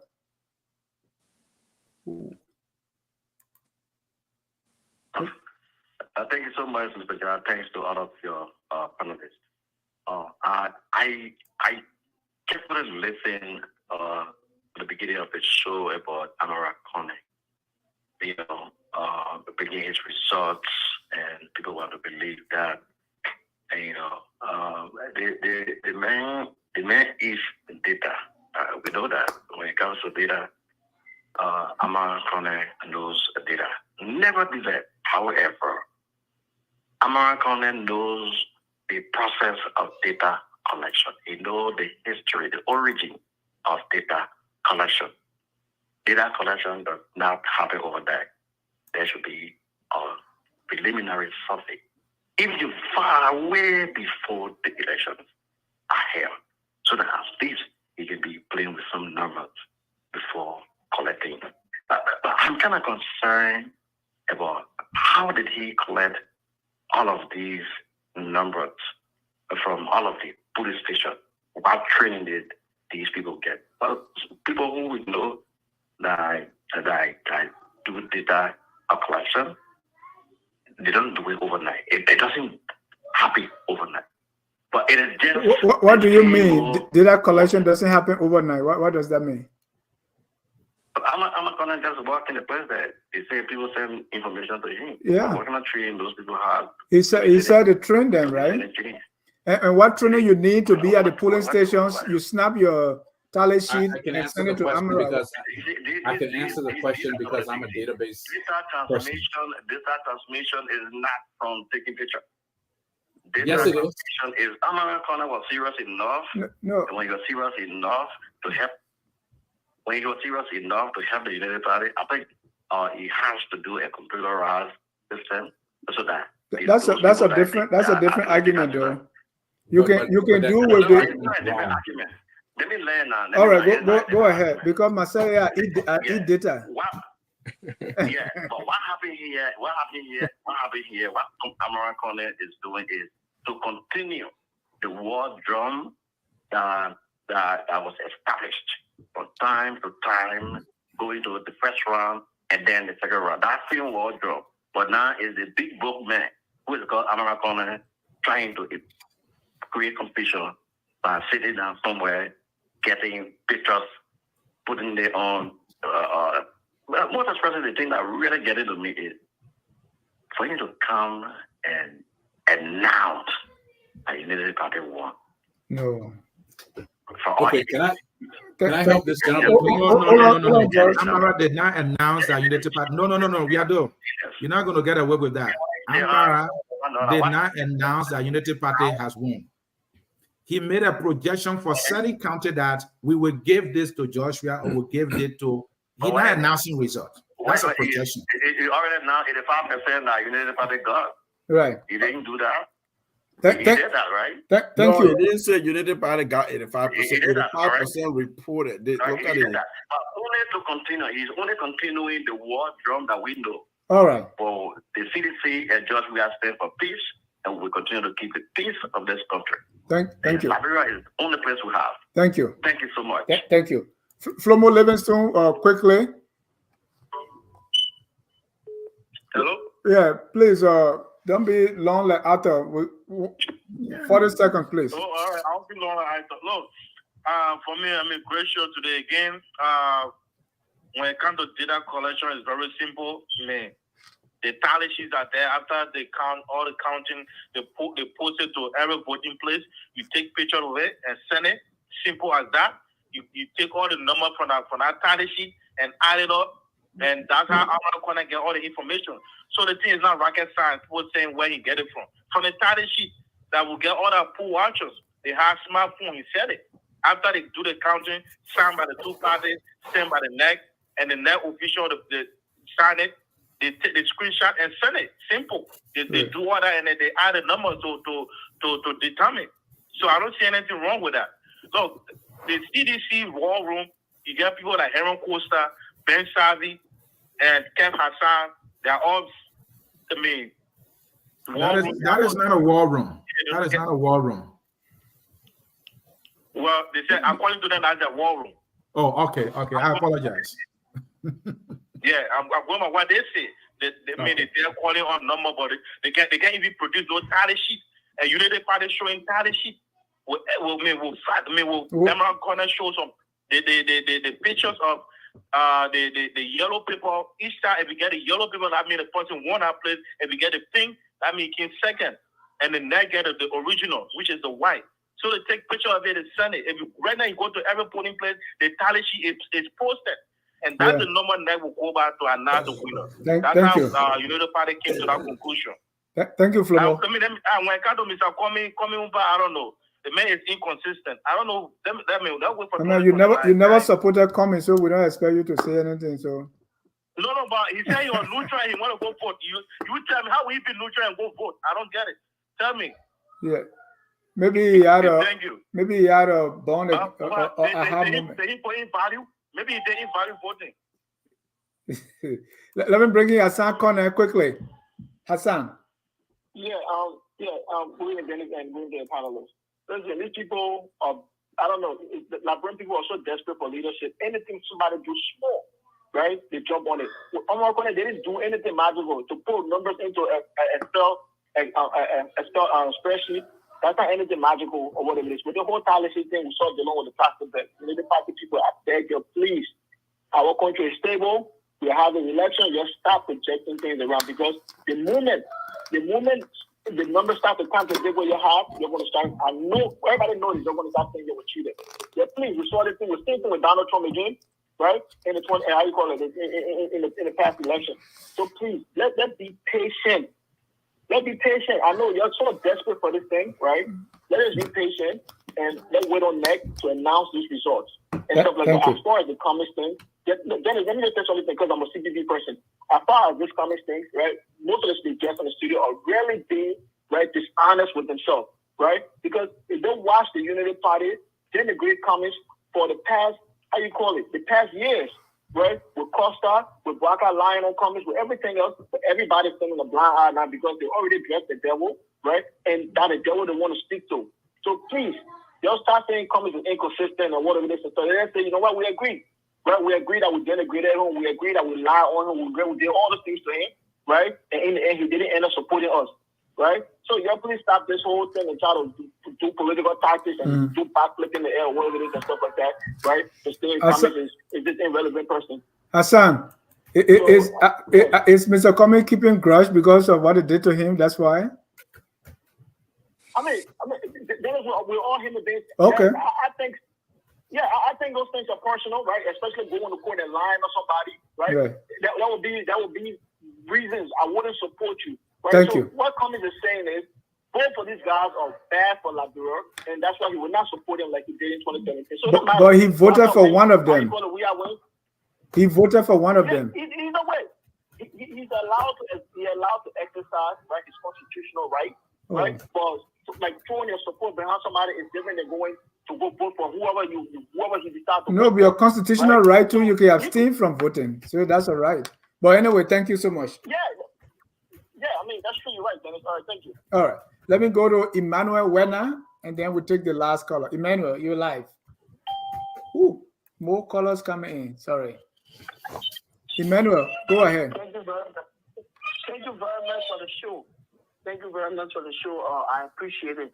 You see, I was listening to you guys earlier. The party, the mistake they made in the first round, they weren't going to make the same mistake in the second round. If you look at what's going on, they kind of use their head. They got all of their tally sheets through smartphones, and they are having all their data.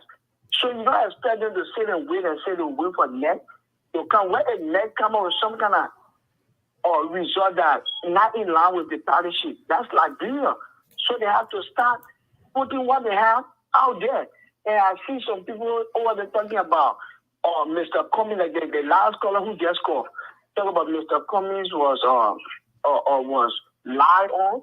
So the same people that Mr. Cummings talked about all these years, half of his party executive supporting him. So what are you going to say about that? Thank you. You talk about these people, all of the boys that were missing, the auditors that died. Liberian people are voting based on these things. They are voting. Right now in Liberia, I can tell you, there are friends who I speak to every day because I'm from one of the Liberian national team. You make any comments, they got people to come after you. All of these bad boys in the community have become police informer armed robbers, and these are facts. They were the same people going around on election day violating people's rights. Thank you, Emmanuel. Voting on these things to get them out. Thank you. Thank you, Emmanuel. Heron Bwakai. Yeah, thank you very much for the program. I just want to say something here. It's a disservice for these citizens to be calling and criticizing the system. It's not fair at all because these numbers that are being called by Amara Kone and others are not numbers that are being manufactured.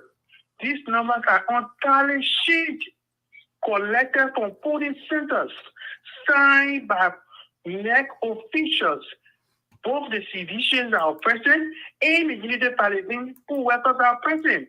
So I don't know why people so around here that people should not celebrate. It happened here in the United States where projections are made. Once the projections are made, you see people rejoicing. So why would I not rejoice? And I know very well my tally sheet is telling me that I'm winning the election. If it's going to happen in CDC away, you could see the whole street be upside down because they know they are losing bigly, so they are not going to celebrate. I know CDC. I was one of the citizens. I know how we can behave. If we're going to be winning the election, by now Moravia is going to be upside down. There's going to be noise all over the place. No, actually, CDC is celebrating as we speak. They were at the party headquarters the very night of the election. I mean, the next day of the election. Jefferson Koji, they were celebrating. So both parties are doing the same. Yeah, that's exactly what I'm saying. Those projections that are being made are not being manufactured. It's strictly from the polling center, strictly to the tally center of their war room. And if they say war room, it does not mean gun room. I heard a caller calling, they say war room. When they say war room, it does not mean they have ammunition and everything there. It's where they have their argument about putting tariff and get us together. Let our sedition be made to know that as for one, I'm a disenchanted sedition. I know exactly what I'm talking. Thank you. Thank you. You know, people can rejoice. The Bible says, rejoice always. 1 Thessalonians 5:16. So let them rejoice. Ezekiel. This is Ezekiel. No, I like the last name. Segregle. Segregle. For the sedition, I just called. No sedition call. Just tell your own. Yeah, Amaracone is manufacturing number one. Let me tell you this. Technology has changed everything in Labra. Only Labra is bien. Amaracone said in a code, you need to have boots on the ground already. Those people only need a leadership to do the work. Sometimes you will be listening to the people and you will not know what they will say. You will just come and say different things on the ordinary end. Technology has changed our political space, but most politicians are looking at this. Doing Darrell's election, doing the senatorial election, Darrell did not want because of the internet. And how far Joseph Biden has come is because of the internet. Those things is coming out. Anything our president doing, we can see 2005 when I like that. When I mean their phone like that to know, but the internet has changed our political space. But I don't think most of our leaders actually looking at these things. Thank you. So it's easy to just put data together. The technology has changed everything. Your computer can do that thing. You will even just get boost on the ground. It will do it. The thing is not magic. Nobody is manufacturing number. The man is showing the yellow paper that evidence with everything, but you're saying that, oh, this. And no sedition, you will always think that, oh, because it's not in your favor, I'm not going to in your favor, you're going to say, oh, I'm not going to give you record number, that Liberian style, so we all know it. Talking about honorable commies, right? I can tell anybody today, 2017, Comey used a to destroy his political career. One thing, bro, is advancing. People are is opening up. It's not like before, where he will say, oh, the president do not, he will still vote them. No. Liberia are open on these things. So, by him standing on the line, standing on the fence in 2017, it just showed that his political career was done. So, he went out moving forward and doing the same thing in 2023. Thank you. There is no point of you saying you just choose one person, you go with that person. If you say you are on neutral ground, trust me, 2029, but you might just get there because he will be wasting it. He will not political career, he used it only to destroy 2017. So let's just forget about where he needs now, put him on the side because no political career now. And say he won't become senator or representative. But president now, by door, thank you, Ezekiel. All right. That's Ezekiel's the last caller. Evans was there, but he dropped off. So let me go back to our panelists. So I know you will respond to the callers, but where do we go from here? What do we see? You know, Cummings win. I mean, Bwaka presidency. We are presidency. What's next? Well, for me, before I go to that point, there is something. I mean, the point was made earlier. Oh, Amaracone has brought innovation into the election space. And this is something that maybe might happen moving forward. But the way I see this is that it doesn't send a signal that our National Election Commission is getting stronger and the trust in the institution is increasing. I think we need to get to that point where Liberians will have trust in the Elections Commission that when I go out there and vote and they are counting the ballots and somebody gets 70, nobody is going to put one in front of the 70 to make it 170. For us to reach to a point where political parties will have to go after the tally sheets and scan it and save it in the cloud, it tells me that the confidence that we need to have in our institutions, we are not growing in that direction. And this is not only with the Elections Commission, even with the central bank.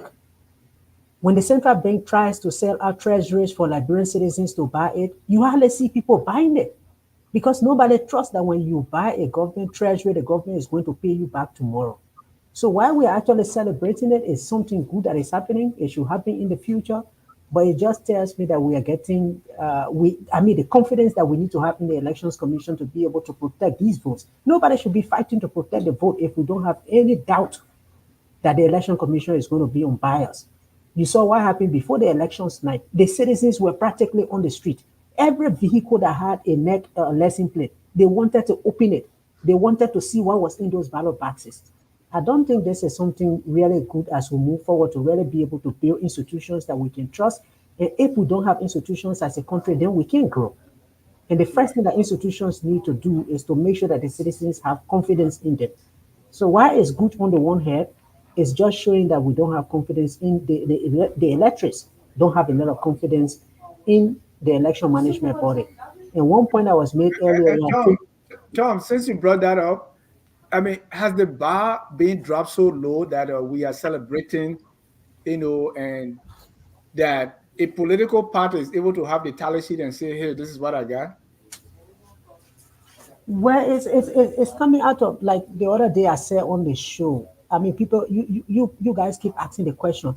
Everybody say protect the vote and protect the vote. It's all coming as part of these narratives. When the ruling party is over and over on the ground saying, okay, we're cheated in 2005, we're cheated in 2011, and therefore we are going to cheat. It then puts the other people in the position where we have to prepare ourselves for any eventuality. And this is exactly what you see happening. Everything that is happening for Thomas, the is that an official statement from CDC that they're going to cheat, or you just heard it from maybe their supporters? I mean, nobody will make that kind of statement and make it official, but it can be said by official members of the party, and people hear it. So it's and happening. Did you hear that from any official in the corner or somewhere? I didn't hear it from an official. I heard it from the public, but I'm sure they heard it from some officials. But the point I'm making to you is that everything that these political parties are doing today is they are trying to prepare themselves. That just in case there is any eventuality, they are able to protect themselves, right? And what I'm saying is that it then draws confidence away from the Elections Commission, because essentially where we are even not even waiting for the Elections Commission, because these political parties are far ahead of them. It reduces even that appetite that we have for the Election Commission to announce the vote. It's eventually just going to be the Election Commission coming out to validate. Thomas, I don't see how that is true, though, because the Unity Party did that with a plastic bear announcement and they celebrated, and yet the very Unity Party waited for the final result of NEG and they accepted. So why do you think it's going to be different this time? What I'm saying is that even when the Unity Party is announcing, they are still saying to you that we are announcing official results from the tally sheet, but it's unofficial. So everybody thinks that NEC has the legal mandate to be able to announce. But what I'm saying to you is that if we trusted the NEC, if we didn't have any shred of doubt in the NEC, everybody will vote and go home. The citizens will not be following ballot papers. They will vote and go home, and the NEC will announce the result.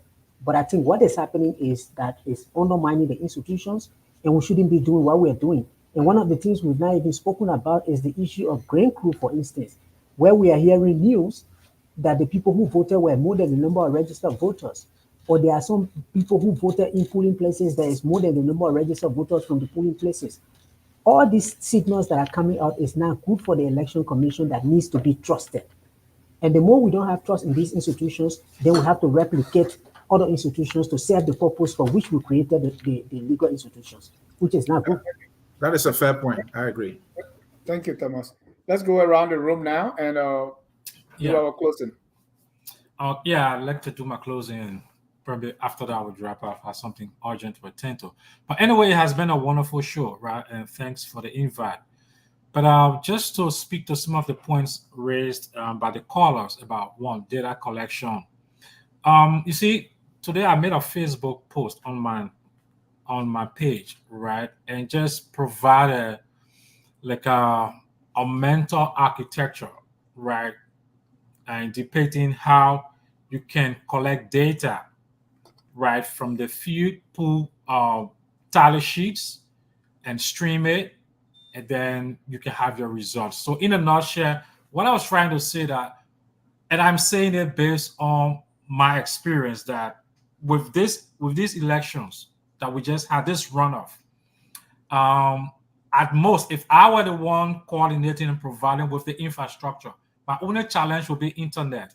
I can tell you, under 15 hours, the entire country can know the elections results. And the reasons are simple. All you need to do, you have a mobile phone, take a screenshot of the signed tally sheet, and you send that over and store it in a cloud storage, right? You integrate it with another system that extracts text from pictures or PDF files, and that automatically convert the extracted text into a CSV folder. You integrate that right to a visualization tool, like for example, Tableau. All of these things can happen automatically. You only need human with that system to just look through for data quality if there is something that is off and it's not making sense. Under 15 hours, it can happen. At most 24 hours, you have the election results, and this whole thing will be over with. Yeah, the only constraint you have people hacking them, right?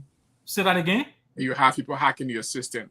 No, you don't have people hacking, because the security of these are just additional layers of that. But I'm telling you, a complete end-to-end solution that in 24 hours at most, all of the results from the runoff can be made available.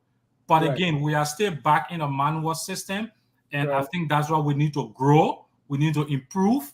And I just like the way the Unity Party brought this new level of elections reporting. And I hope, if we're going towards the 2026 midterm senatorial elections. Did I hear someone say, I wish they have done that in 12 years when they were there? Say that again? Go ahead. You wish that, I want to get a point if there's a question or a comment. I mean, this Unity Party is the immediate past government. You are No, they did that, Dennis. The very Amarak.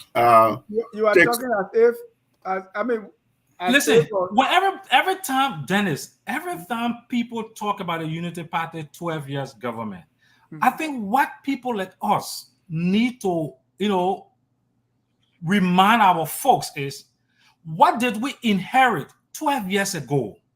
Okay. Where was the country? 12 years ago, 12 years ago, you were not focusing on digitizing your election reportage. 12 years ago, you were thinking about building an infrastructure to have a country. That's the first thing. That was the primary focus. Now we are discussing digitization of election reportage. It is because we built a system and an infrastructure that we can build on top of to make these things possible. That's all. 12 years ago, you have Brushwood looking at that? Did you have Brushwood looking at that? You did not. Did you have a website for the executive mansion? You did not, but we built a website today that CDC can use it now to be posting political party results. You see how they're abusing the resources that we deliver on? So when people say 12 years ago, take a look back. 12 years ago, where were we? We were a complete failed state. Okay. Failed state. And I hope our viewers can understand these things. And so in a day and age, we're supposed to be giving an institution so much credit for a website that somebody can build in a day. Anyway, maybe. But if it wasn't there before. And you were paid to do it. Now someone is abusing it. Thank you very much. It's been a wonderful show. Thank you. Thank you, Comrade Joe. We need you here always, brother. This is the only place you come, you sweat a little. That other place you're singing Kumbaya. Don't go there, I'll take you on one-on-one, Anthony. I'll come on your show one day. Thank you, brother. Go ahead, Dennis. Mr. Washington, you're closing. It's been a wonderful exchange. I think we were all civil, and there were times even though we had some disagreement, but I think it was all civil. I think it was a wonderful show. And before we end, I would like to say congratulations to all Liberians for voting and conducting themselves in a peaceful way. And many thanks to our election commissioners and our poll workers, our security people for all the work they've done over the few days. And thing. We need to applaud them for their work. Sometimes we just kind of overlook what they do, but I think we need to applaud them for all the work they do. I've been one person who have said on the issue that if Unity Party gets elected, nothing fundamental is going to change in our country. And the reason why I make this kind of statement, because I'm a person who believe in order. When I look at things like what his name Yeke Koliba does, things like what Jefferson Koji does, what things the political parties do, I just see that it's just a visual cycle. Nothing else is going to change, because I don't see anything that the party is going to come do that might be different from what the CDC is already doing. And that's the sad thing. That's the sad thing for me, for my country, that I will think that every new government that comes in place will bring some improvement, will bring something new to the lives of the Liberian people. But I just think that the same people who keep recycling themselves and they keep doing the same old things, and nothing changing in our country. And that's the sad thing about it.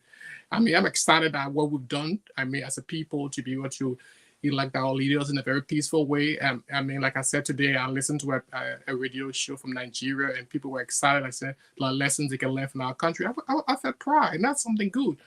But hey, when I look at some of the things I see the Unity Party people do and the CDC people were doing, and the Unity Party keep repeating the same thing, then it makes me sad. And I just hope that that they will learn, and that whoever wins these elections will make our country better.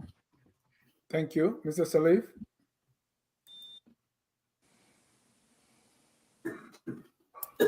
Thank you, Dennis. Two things quickly. First, I like to congratulate citizens, but the next couple of days are critical. When the election results are all announced, the National Elections Commission announces all the election results, and who it becomes the official winner is announced. Accepting that result, rank and file partisans of these respective parties, or whoever the loser is, falling in line and respecting the rule and being peaceful at going home, and then giving way for a transition. That's is going to be critical. That is going, even if the incumbent wins, it's still a transition. That is going to be critical. So my appeal is that we should respect the result. If we're now claiming that based on some of the infrastructure that Unity Party has in place and CDC has in place, and therefore whatever result comes out of the Elections Commission, as long as it's consistent with those official tally that are certified, will be the result. People should go home, and let's allow the country to move forward. If it's a continuation, it's a continuation reset. But whoever has the authority to form a government, I believe, given the polarized nature of the politics and the campaign that we've run and we've seen, the way the country is divided, the society is divided, people are against one another, whoever that ultimate leader becomes has a responsibility to unite the country, to unify the people, perhaps form an inclusive national unity government of sort. It's not going to be like, interim government type thing. That's not what I'm calling here for, but I'm calling for one who will recognize that competent, qualified Liberian citizens from all walks of life, all parts of the country, at home and abroad, will be called to serve that country, and that they will establish an ethical government. I think that will give a reset for our country, so that we can look towards progress, we can look towards moving forward. Thank you. Don't forget to join us tomorrow at 7:30 for Tough Talking Thursday, where there is no room for Tabata. Thomas? You're closing. Unmute yourself, please, and you have the last word. Yeah, good show. One thing I can say is Liberia, after the Civil War, we've come a long way. We have repeatedly had these elections, sometimes with minor issues, but the people are still committed to democracy. Every time there's an election, they go out there, regardless of how difficult it is, regardless of how constrained they are, they will still go and mark those ballot papers. So that is, an issue of demonstration of confidence in democracy as a form of government. We haven't reached to that point after the Civil War to say, okay, we're no longer voting, we are going to take another route. So regardless of how these elections go, in the end, the winner will be announced, and the winner that will be announced will come out of a democratic process. So that's something I think we need to commend the Liberians for, and just call on everyone, regardless of what the results are, for the losing party to be able to accept. I mean, it's a cycle. You lose today, tomorrow you come back and win. The only thing I can say is that we were talking earlier about the issue of these political parties. If we eventually get to the point where we have two political parties and it becomes a binary choice, it will actually increase polarization in the society. And that way to unify the nation becomes a lot more difficult. You see one party wins and then the other party says, no, we don't want to be part. I think we heard some of that narrative coming, that if we win, we're not going to include the other people. We want the opposition to get stronger. So let's hope to have a leader that can really bring us together. We're still a post-conflict society. We need to make sure that we can really unite ourselves to work together as a country moving forward, because we have a lot to do. So thanks to the Liberian people for voting. We call on the political leaders to talk to their partisans, wait for the election result, the official one, and anyone that loses should accept, and then we get onto governance and move the country forward. Thank you very much. Thank you. Mr. Seer. And as the people of Liberia have gone through so much, and that is why our leaders really need to be the leaders they ought to be. They need to stop the joke. And I'm very serious here. Leadership is a serious business. And so the leaders should demand from their followers to produce results. And that is how we start. In the Southeast, I know how many miles some people have to walk to get to a polling place. And I think that applies to all counties as well, or regions. So when these people vote, since these governments we have are not producing anything meaningful for our people, at least respect their choices. Don't twat it. At least let them do that. And I think it will be a good beginning for us. If we are electing government based on fraud or fraudulent election or vote rigging, now we have already set an example that we may not be able to stop. And I think the Liberian people have done well for voting peacefully, despite the little, commotion here and there. They voted peacefully. They took their time to do so. Why some of them even didn't have food to eat? They did so. So their votes should be respected and counted. No one should do anything stupid to the results. Thank you. Thank you. On that note, I want to say thank you, gentlemen and ladies, for the show tonight. I want to thank our viewers for watching. Even those who will watch later, we say thank you very much. Sometimes they say falling down from the top of the tree can be the quickest way to get down. So it may not be all that bad when you fall from a tree, even though you will break your back, but that's the shorter route to the ground, right? So you sometimes take it. On that note, we say we are all Liberians, and that's the message we should go with, even no matter, regardless what the result of the runoff will be. Have a good night, and God bless you. We are Liberians.